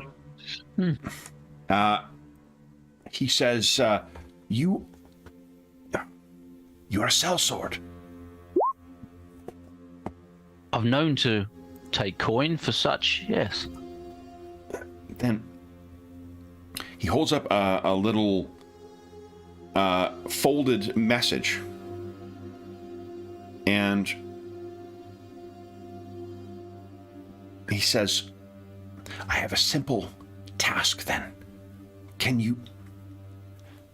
I will pay you 5 shillings to take this message to one of the Graven's servants. And he gestures across the bar to where the dormitory is. His name is Hans Erspresser. Hans Espresso. If you deliver this to him, I will pay you 5 shillings.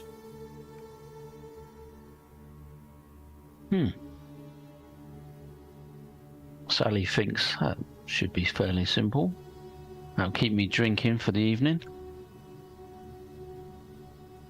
Yes, yeah. I'm sure I can achieve this. Then he hands you the note and says, tell him I want to see him.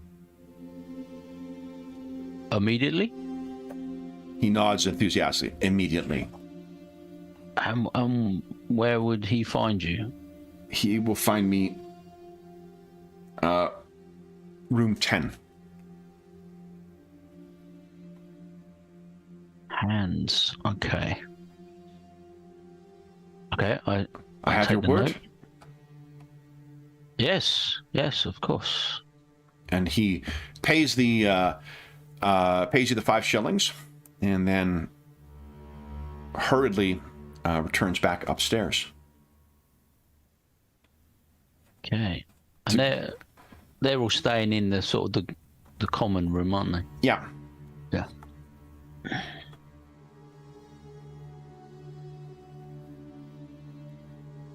Okay. So Gunnar, you would have seen Sally. I think at this point you notice, like, where's Sally?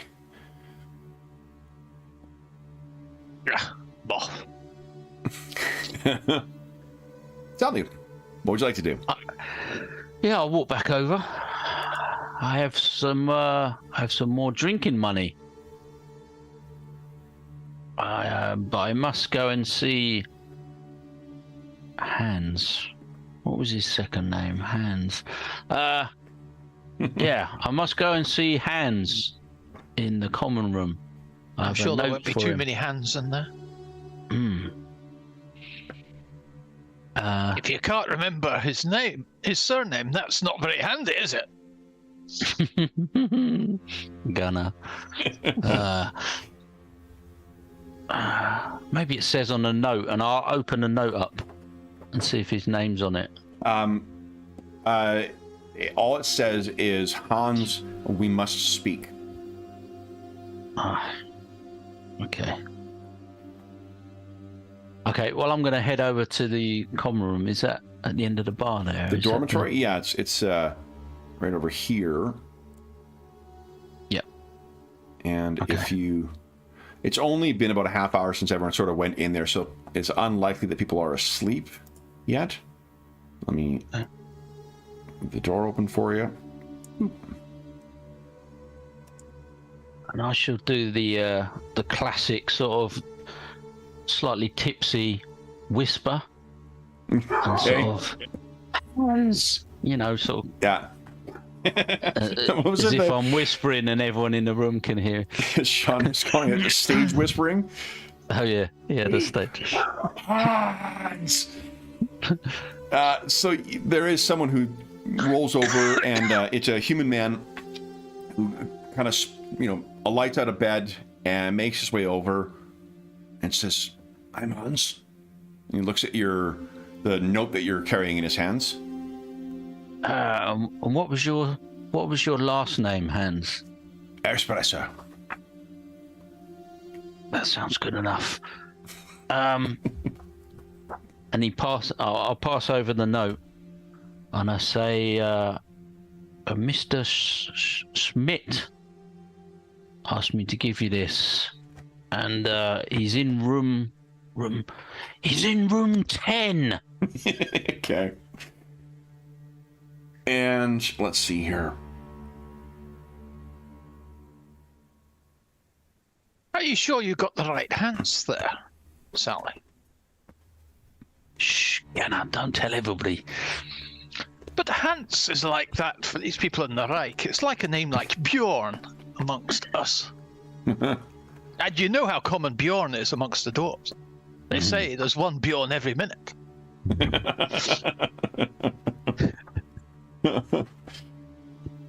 No more drinking. I am checking one skill here.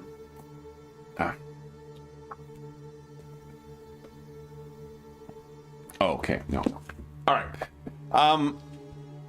So yeah, with that, he seems to know. There's a look in his eyes as if he knows what you're talking about. He says, "Okay," and he looks around, walks past you, closes the door to the what do you call it? The dormitory. Mm-hmm. And then he walks across to the room and heads upstairs. I'm gonna go with him as if I was meant to escort him or something, just being sort of nosy. Okay, so Hans kind of stops and looks at you and says, "I can find my way." Oh, okay, yeah, very good. I'll go back to what I was doing. Good night, sir. Okay. So then you head on over he heads upstairs. You go back and rejoin Gunnar. Mm-hmm. And Ursula.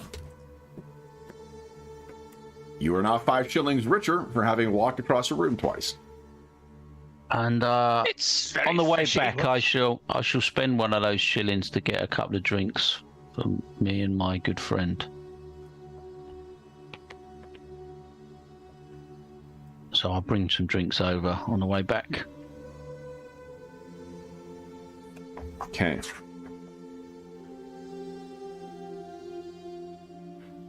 Well, I'm just making sure there's...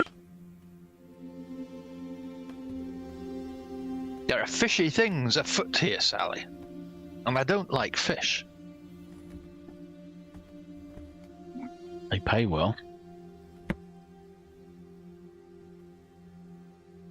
Aye, but what frivolous man pays 5 silver pennies just to go across a room? I see what Ursula sees in this transporting messages business. She must be being paid gold coins out to her ears to make that journey when all you had to do was make it 15 feet. Oh, come on, I never get jobs like that. So the Schmitz... Hold on, I think there's a typo in the adventure. The Schmitz are actually in a different room, not 10. Okay.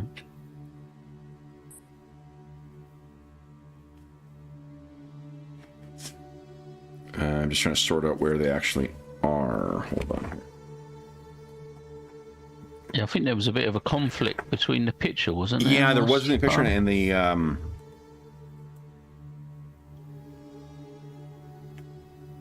Yeah, I wonder if that's the source of the error. Because, like I said, this adventure is actually... has been published for every edition of Warhammer Fantasy, so... unfortunately, that one is the same in... Oh, whoa, wait. You know what? I've got... Schmitzer in 11, not in 10. Ah, okay. That is the error. So, error resolved. Okay. So, you guys are you choosing to order another round? There still I is spent gambling. I spent one of my silvers on the way back. Oh, nice on to the get another bar run. and brought them round. Let's see how brought the everyone's drinks over. consume alcohol goes this round.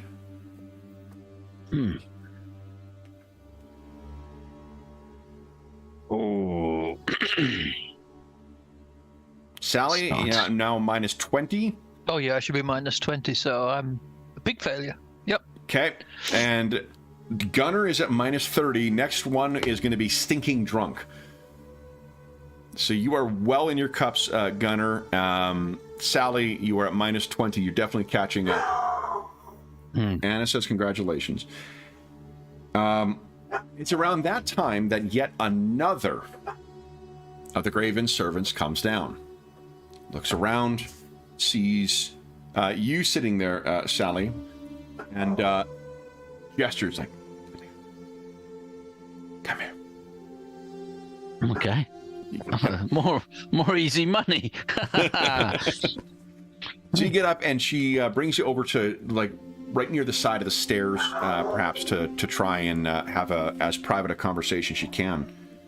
And Oh, dear. she says, "Are you the woman who approached Herr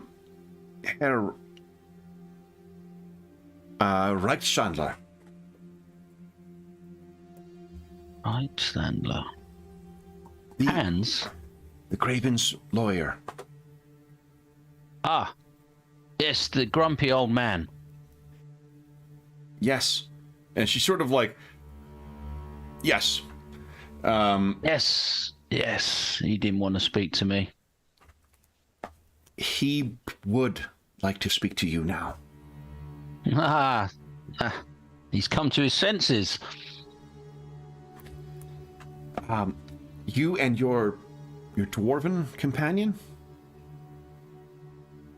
Gunnar, we have work. Excellent. She kind of flinches at how loud you announce it, but if Gunnar joins you, it's fortunate that you're pretty low to the ground because you're a little unsteady in your feet right now, Gunnar. So if you make your way over, whoopsies, wrong thing. She will lead you upstairs, and I'll bring you over to the second floor here. Whoop, boop, boop, boop, boop, boop, boom. I'll explain to Ursula we won't be long. Okay, she's no, just take your time. Money, you know, jobs come first. Leads you over. 11 is the one right here. You can see the number 11 on the door there. Leads over to number 10 here. Can you see? And I can't see the numbers. No, only. No, the numbers aren't on the. They're not displayed on the doors. Oh right, sorry. Now I see myself. Yep. Sorry. Okay, and hold on. He's actually. You're not led there. You are led to. Get the map again. We're staying in. Reichshalder is actually. You're. Yeah, you guys are down. On the corner, In weren't we? here, yeah, in number 8, you are led up and around down to number 3 here. The servant knocks on the door, tuk, tuk, tuk, tuk, tuk, and door opens. Shh, man, this is quiet.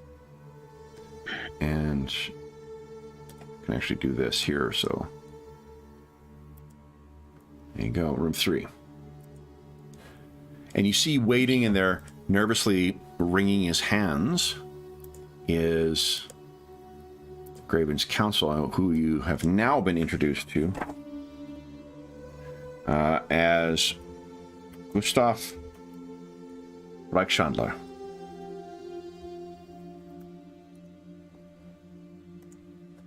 You see, Sally, you just needed a few more drinks, and then he wanted to speak to you. He looks and tries to. Let me put him in here for you. He gestures for you to come in and sends the girl away. That'll be all. So if you join him in, he closes the door and will not.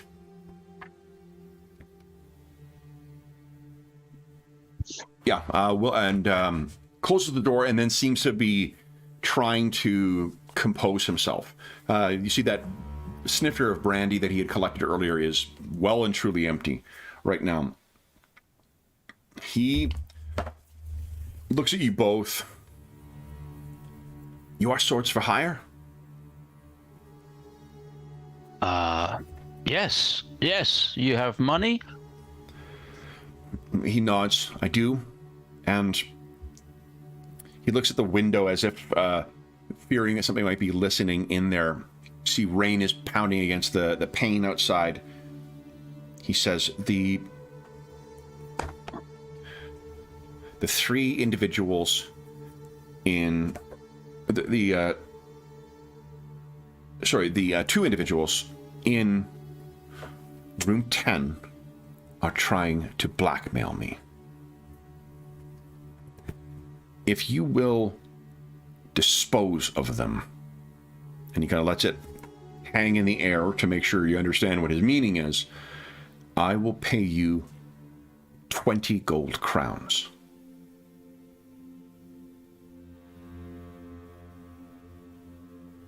And that's, is that the couple? That would be the scholars. You said there was 2 of them.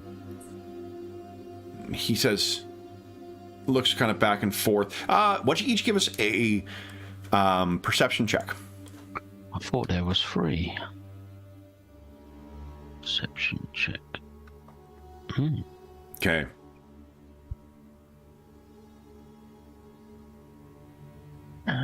Yep.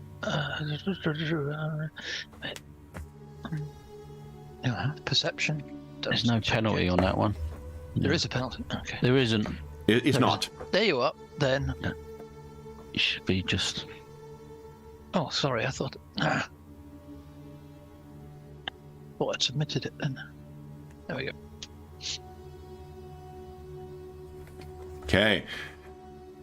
So, I mean, he has the look of one, even as drunk as you both are, he has the look of one obviously caught in a lie. And he kind of says, I believe that one of them may have departed already. And Sally, your eyes just quickly sweep the room, and with 4 levels of success, it appears that there is a bit of blood near the bottom of this barrister's bed that he flecks that you would recognize as arterial spray. There's no other sign of violence in here, but that seems quite fresh. There's no sign on him of any injuries or anything. No. Though, is he wearing a different shirt?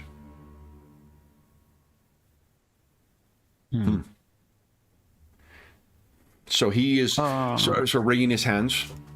And have we a deal then? 2. Only 2 left. So Gunnar and Sally, you both sort of, would share a knowing glance at one another that, like, you both caught on that there was definitely 3 of these scholars. This guy's now saying there's 2, and he's been caught in the lie of it and fumbling, trying just to, like, hope you can just get past that and focus on the money. 20 crowns. Left 20 crowns is a strange choice of words. This hardly seems to be an honourable combat. They are dishonourable. They are blackmailers. Surely that it would offend even your traditions, dwarf. Is it not dishonorable to try and get someone to do something by force of secrets?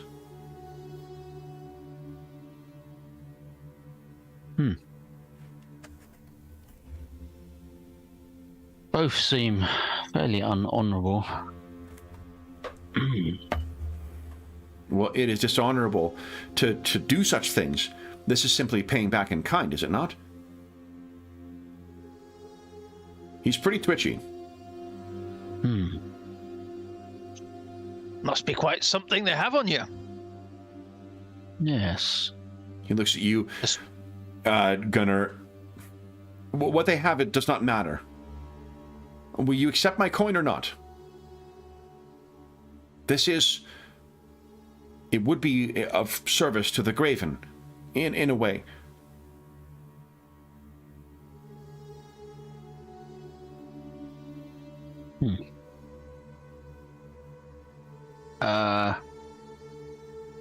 Let's we'll take a step outside, shall we?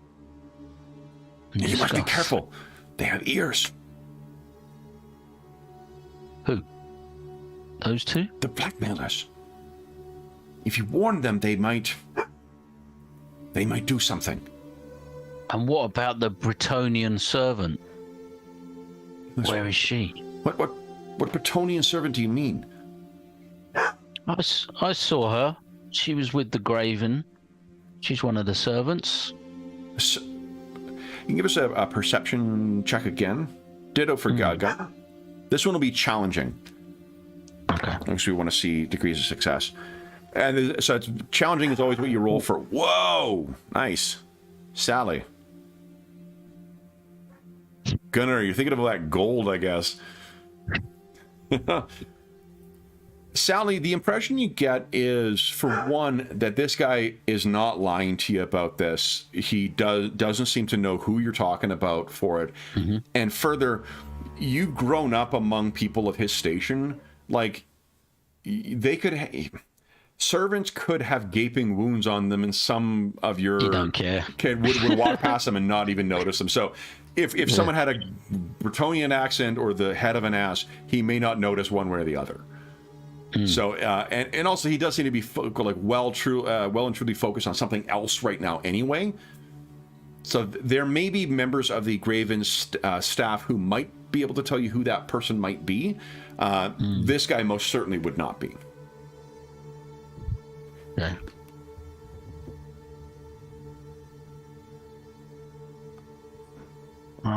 So he just seemed to be... You certainly can do whatever you like here. And he certainly is no physical threat to you whatsoever. And Sally, you have noticed the flecks of blood. Gunnar has not yet. Yeah, I shall sort of put my arm round Gunnar and Well, I guess you Sort of don't need this up in whisper. the hallway. You guys have your room. I'll say, hold that thought. We'll be right back. What? And What? He won't say if you guys are choosing to. and me and Gunnar are gonna go to our room to discuss Okay. what we think of this in private. All right. You guys go in your room. I think Ambrose is dead asleep and will not be able to be woken up. Mm-hmm. With you closing the door behind you, you spare a look down the hall because remember, 10 is only a couple of doors down on the other side. Yep. Did you see the blood, Gunnar? It looked like this man has been, he's maybe reduced the numbers of these scholars himself.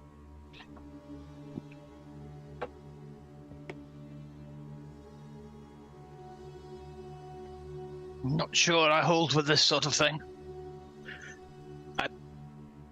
I'm up for a straight fight, but not going around murdering scholar types. That's hardly worthy of my mettle. Do you think we could take the money and maybe scare them off? Just get them out of the scene. The money would certainly come in useful. Aye, that it would.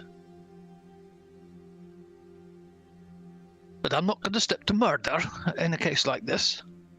No, I agree. I think that is below us. That's not fitting of us. But If he I'm not so chooses to talk in euphemisms like dispose, we can determine our own definition of dispose. exactly. If I he think doesn't the have man. the courage to be straight. I think the man is. He's not innocent at all. So I don't think we need to treat him with the respect that he seems to require. Should we take him up in his offer and speak to these others? I see. Under those conditions, I see no harm in lightening the load in his pocket. Although maybe I should have a drink of water just to get more in the mood for that. Don't normally hold with water, but You're getting old, Gunnar. So that's a good point. Remember that when one of the things you can use your resolve for, or whatever one of the R things, resolve or resilience. Nice your resolve. You can blow a point of resolve and ignore situational penalties or conditional penalties for a round. Yeah.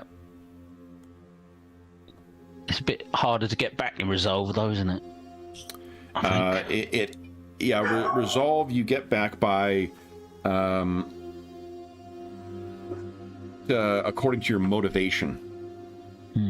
Which, we didn't set Gunners. I did. I sent. Oh right, yeah. Those are secrets. Yeah, your motivation. All right. No, I can. Killing an impressive foe, having a good drink after a hard fight, or proving you have honor. I chose proving that I have honor. Oh, nice. Yeah, not killing this. So that would definitely, if you're taking the job but not dishonoring yourself with murder, I think that certainly would do that. And then, Sally, what did you pick as your motivation? Was it vanquishing? Mine was vanquishing the corrupt. So there's potential that both of them could be sort of corrupt in this instance. But Yeah. It should be 100% sure straightforward which is in the which. Reich. That's pretty much everybody, right? Yeah. Yes, everybody. Yeah, I could just kill exactly. just kill anyone in the street. So should we take this money off of this man? He's obviously not innocent himself. There's definitely been an encounter in his room. So here's something, guys, is you could spend, it's not listed under the spending resolve thing, but it's under consume alcohol. You can spend 1 resolve point to ignore the negative modifiers of being drunk until the end of the next round. So you actually get 2 rounds worth of freedom from those penalties when you spend a resolve point. Okay. Okay. Okay. So, what are you guys intending on doing? Well, do you think maybe we could have a word with them? Maybe you could intimidate them a bit, Gunnar, and ask them to leave the premises, and then we've disposed of them temporarily, haven't we? Yep. Is strength one of the things which is affected by my drunkenness? It will be. Oh no, it wasn't, was it? It was weapon skill, bow skill, agility, and dexterity, and intelligence. I don't think being drunk makes me less intimidating. No, if anything, more unpredictable. A drunk dwarven slayer is not a comforting, presence. Probably gives you a bonus. Right. Well, let's take the money off of this gentleman. Yes, we'll go back to the room. Back to his room, should I say? Number 3, was it? Gunnar giggles a bit to himself as you take the money. All right. So he heads over. You knock on the door. He lets both of you in. And so, what say you? We agree to, and I'll look at Gunnar, dispose of the 2 gentlemen, as you said, as long as your coin is good. Yeah, that's good. It is good. Then, go do so. All right. So half now, half after, is it? That's the normal way of these things. You must be familiar with us sell swords or sell axes. There's something even more unnerving about the laugh of a drunken dwarven slayer. Why don't you give us an intimidate check, Gunnar? Yeah. So we can convince him to do this. And this will be, we'll make it challenging, but we'll make it a contested thing against his willpower. I rolled not well for his willpower. Intimidate. I do not know who she's yelling at. Come on. That was an impressive failure, but I actually might have failed by more. Let me just double check. That's really all that matters in these circumstances. Okay.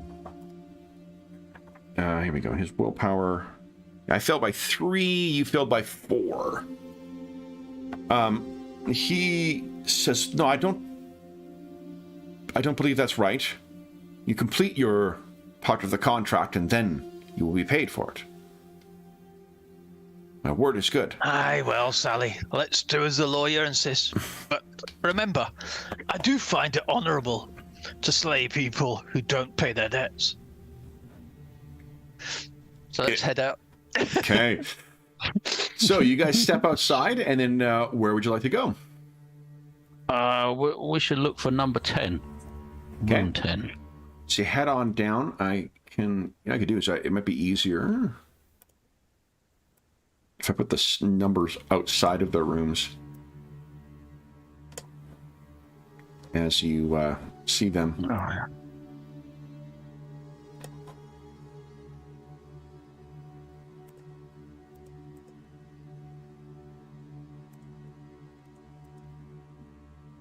Let's put these to the important layers here. Put them outside so you can see. There we are. All right. You guys can head your way down the hall if you like.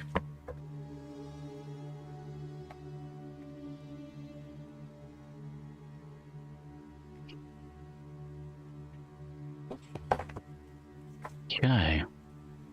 Well, that looks like the room.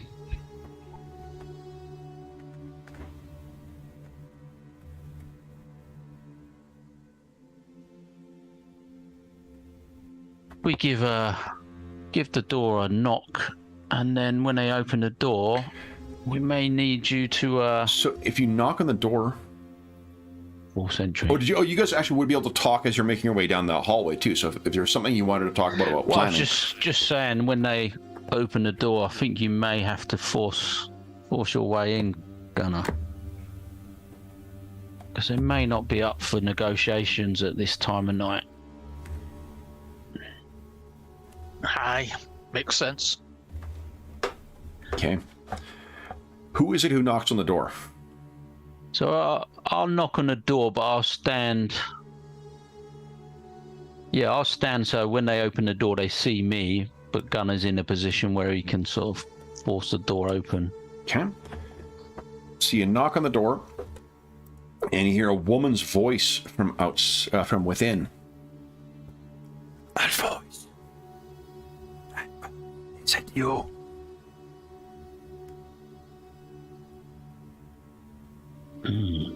Okay.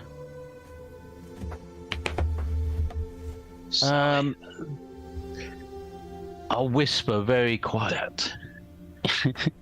That scholar's got an awfully effeminate voice. Well, I think one of them was a woman, wasn't they? Two of them were. Shit, right.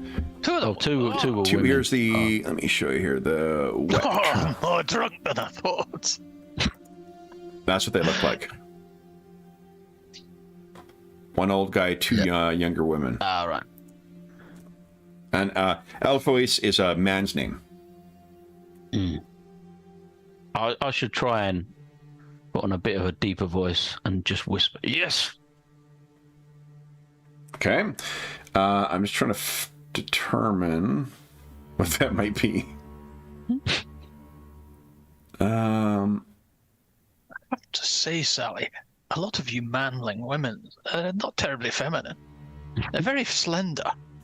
I think charm is used to lie as well. Let's take a look. Quickly. Let's see. Yeah, I can't see anything else. Nothing else is jumping out at me. There we go. Charm.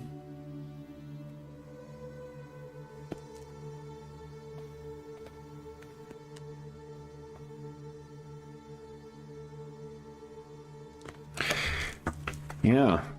I wonder if...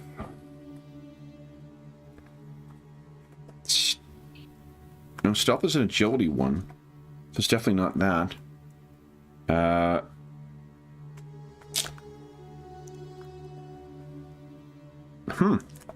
Yeah, I don't see any... I wonder if there is... like a liar, talent that would give us a sense of what skill. I think let's just use charm for now, and then I'll see if there is anything that yeah, because it's distract. Charm, right? Okay. Yeah, and this will just be against their perception. Contested. I failed. So do I do it at challenging or average? Challenging, yeah. Anytime we're doing a contested thing, it's always at challenging because we're just looking challenging. at comparing the degrees of success. Okay. I think I might use That my last resolve. So you pitch your voice the wrong way instead of down. Hello. Oh, that's more That's like it. really good. Okay, so there's a very convincing thing, and then the door is creaked open. And let's look at what we are doing here. Lighting, here we go. That is who awaits inside. And I think we have to go into initiative because as soon as they see it's you and not the others, things are going to get interesting. Oh. Okay, so I think we just need to put your, if I remember correctly, first let me clear the roll turns. I don't think you roll, we just go by your initiative scores in this game. There's an optional rule for rolling. Yeah, I think there's two options in there. Yeah. I think we'll start with... There's an initiative on the combat tab, but yeah. Is there initiative on the combat tab? Why don't you click on your... Yeah. Click on your tokens and click on it. Let's see what it does. Oh, yeah, it just gives my initiative score. Oh, perfect. Yeah, so there we go. Oh, right. It tells you what they are. Okay. Yeah. And their initiative is 25. Awesome. Already in order. So Gunnar, what you can see is that in the hands of each of these women, there's a pretty vicious looking knife held in the kind of stabbing position. So Gunnar, you are up first. What would you like to do? So I'll step into the door and you're going to have to kind of push the door open because they're only opening it up okay, a so crick, I'll go right? give it a shove. Yeah, and so then... let's do this here. That'll be, I think, an opposed athletics check.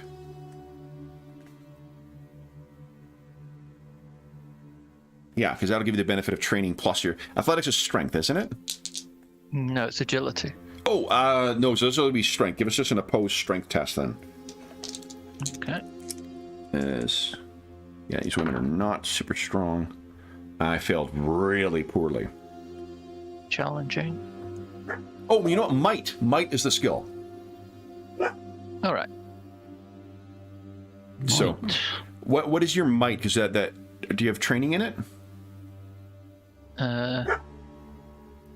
Nope.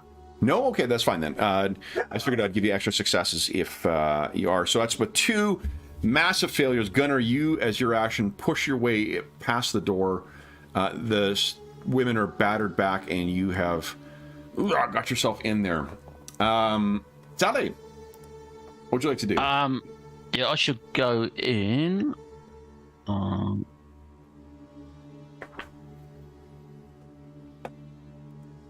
And I'll try and negotiate with them as best as possible.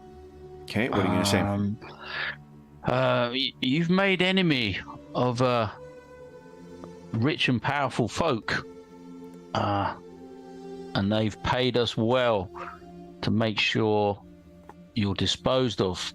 But we don't. Let's hold on. Let's see how that goes over. Yeah. We've been paying well to see you disposed of. What? Yeah.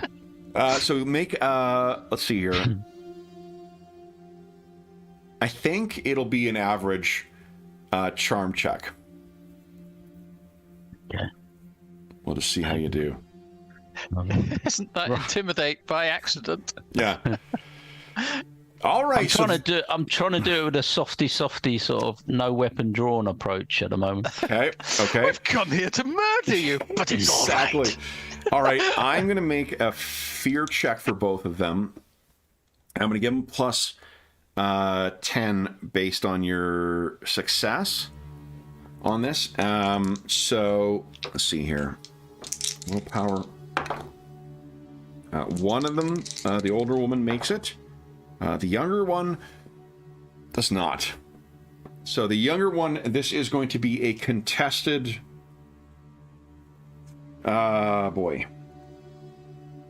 Contested melee against you, Gunnar. And the way that combat works in this is every exchange is in melee is a contested roll. If you win as the attacker, you do damage. If you win as the defender, then you gain a point of advantage, which gives you plus 10 to all your future attacks. You've got an advantage thing on your what do you call it? On your character sheet. I believe that adds to plus 10. Well, hold on. Maybe it doesn't. Maybe we already found that out. Well, in any event, we'll there is a on the combat tab.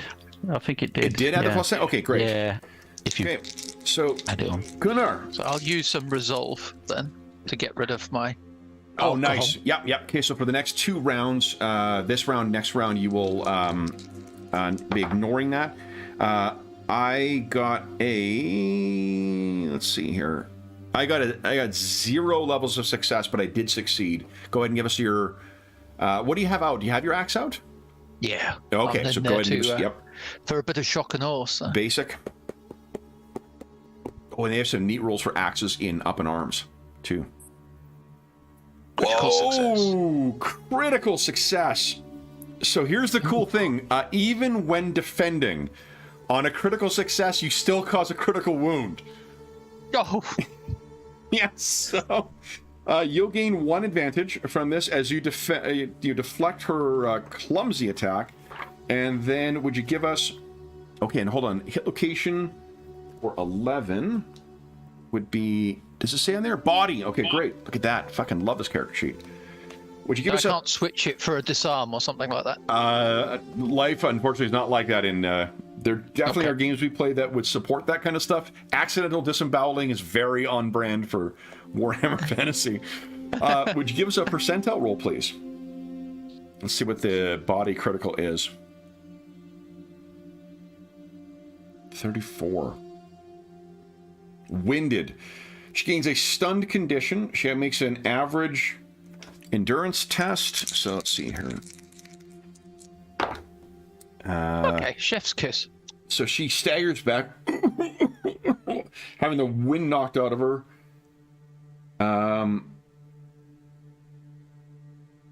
Yeah, and the movement is... So I bash her in the chest with my pommel, and... Yeah, so you didn't actually do a lot of damage to her. And stunned is incapable of making an action on your turn. You also suffer minus 10 per stunned condition to all tests. Okay, and they can make an endurance test to try at the end of each round to try and get rid of stunned. All right, so yeah, they go in, you slam into the chest, then it's top of the round. Gunner, what are you doing?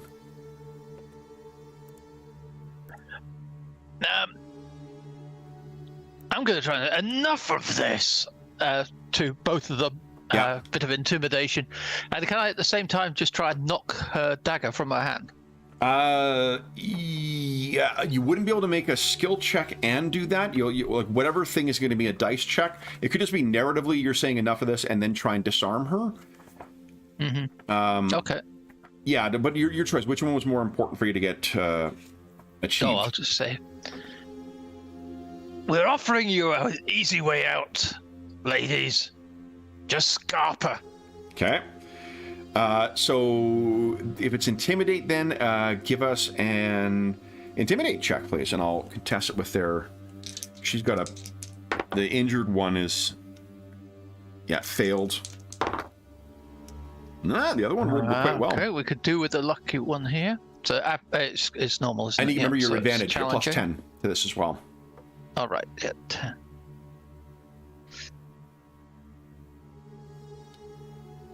Oh. Okay. There's some almost like wild aspect to them. Let's make sure we're doing your... Yeah, you can move. Yeah, and then it's your action. Okay. Sally, what are you doing? I'm still trying to convince them to leave without any more sort of fighting, bloodshed, because I didn't get to finish what I was trying to explain to them. So, if you leave, the business will be over. Just get out of here before my friend does you some real damage. Okay. That sounds like intimidate to me. So, there is a threat inherent there. Give us a challenging intimidate check, please. Okay. Nice. So the one who isn't gasping for air, the one who's gasping for air seems to like feebly drop the knife and kind of is trying to... does she succeed? Yeah. Yep. She manages to get her breath. The other one seems stunned and her eyes are kind of wide. And the one who is coughing, the older of the two women, fine. And she looks over. Helga, come. And if you let them, Gunner, they're going to go staggering past you. Aye. Head out. Okay. Should we ask them what they've got on him? Yeah. I love the idea you're both hammered, and you're like, do we ask him what this is all about? Good idea there, Sally. Good idea. As Next they are time, eh? pounding down the stairs and they go racing out the front door. They do have their room here, so I suppose you could, toss the room if you were so inclined. I'll have a look to see if they didn't. Yeah, I don't know if they picked anything up. Did they on the way out? Or? No, you scared the shit out of them. I rolled a almost critical fail for the for their fail, but unfortunately, we're gonna have to find out what's in their room in 2 weeks' time. So let us go back to the main screen. So that was. Man, this is a fun adventure. I've run this one before, but I did not make use of the map as much. It was more just theater of the mind, and it's kind of fun seeing where everything is as you're getting familiar with the place. So for those listening at home, thank you so much for joining us for part 2 of the Rough Night at Three Feathers. As is always the case, if you have any comments, questions, or concerns regarding a session, the campaign, or the game we're playing, please do not hesitate to leave a comment in the comment section down below, and I'll endeavor to reply in a timely fashion. There's also a link down below to the Dungeon Musings Discord server, where we have a channel dedicated to Warhammer Fantasy, or to Warhammer RPGs in general. We've been running a lot of them lately. In addition to that one, we have channels dedicated to most of the other games we run on the channel, as well as a ton of other great, like finding a group or information on virtual tabletops. There's just a great community over there, and you are more than welcome to join us. There is also a link down below to our friends at Noble Knight Games. Noble Knight Games is the preeminent unionized retailer of hard-to-find and out-of-print RPGs in North America. Not only do they have a great selection of new board games, card games, and role-playing games, they also have an unmatched selection of hard-to-find and out-of-print RPGs, and if they don't happen to have in something that you are looking for, you can often put it on a want list, and then they will send you an email when it comes in, and you can then pick it up. Currently, at the time of recording, they're having their spring sale, so I think it's 10% off everything in their stock.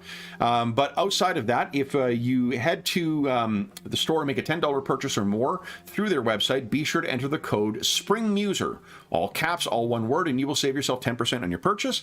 Yeah, it's a great. I've filled many collections thanks to Noble Knight, and I find that the prices, for the most part, are commensurate with what demand is. So if stuff is very high in demand, it's going to command a higher price, but if it is not, you can get a very reasonable, often less than cover price for it.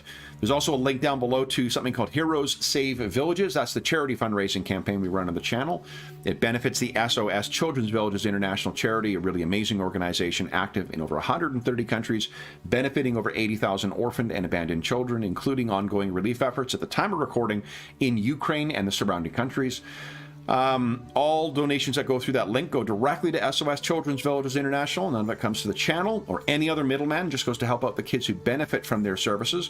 And we have 2 small ways of saying thank you to the donors. One of them is that if you've donated $10 or more since January 1st, 2023, I'm telling them. Oh my goodness, Anna knows an outro when she hears one. You get a chance to vote on our next charity session. We're coming up on the last couple of things voting for our next charity session. We're playing a year-long campaign right now, the Year of Ill Omens, and we are narrowing the selection for what game we're playing and what kind of heroes we'll be playing in our adventure set during the 19th century, during the Boxer Rebellion. If you head on over to the Charity Initiatives channel for the Dungeon Musings Discord server, you can cast your vote if you've donated $10 or more since the start of the year. And then we'll have one more thing that we're voting on at the end of the week, end of the weekend, I should say, and that will be the links to the previous 2 sessions. Our first 2 sessions were set during the Golden Age of Piracy for the first one, and the second one was the 1st century of the Roman Empire. So, and there's been connections across both of those. I look forward to seeing what our donors vote for next.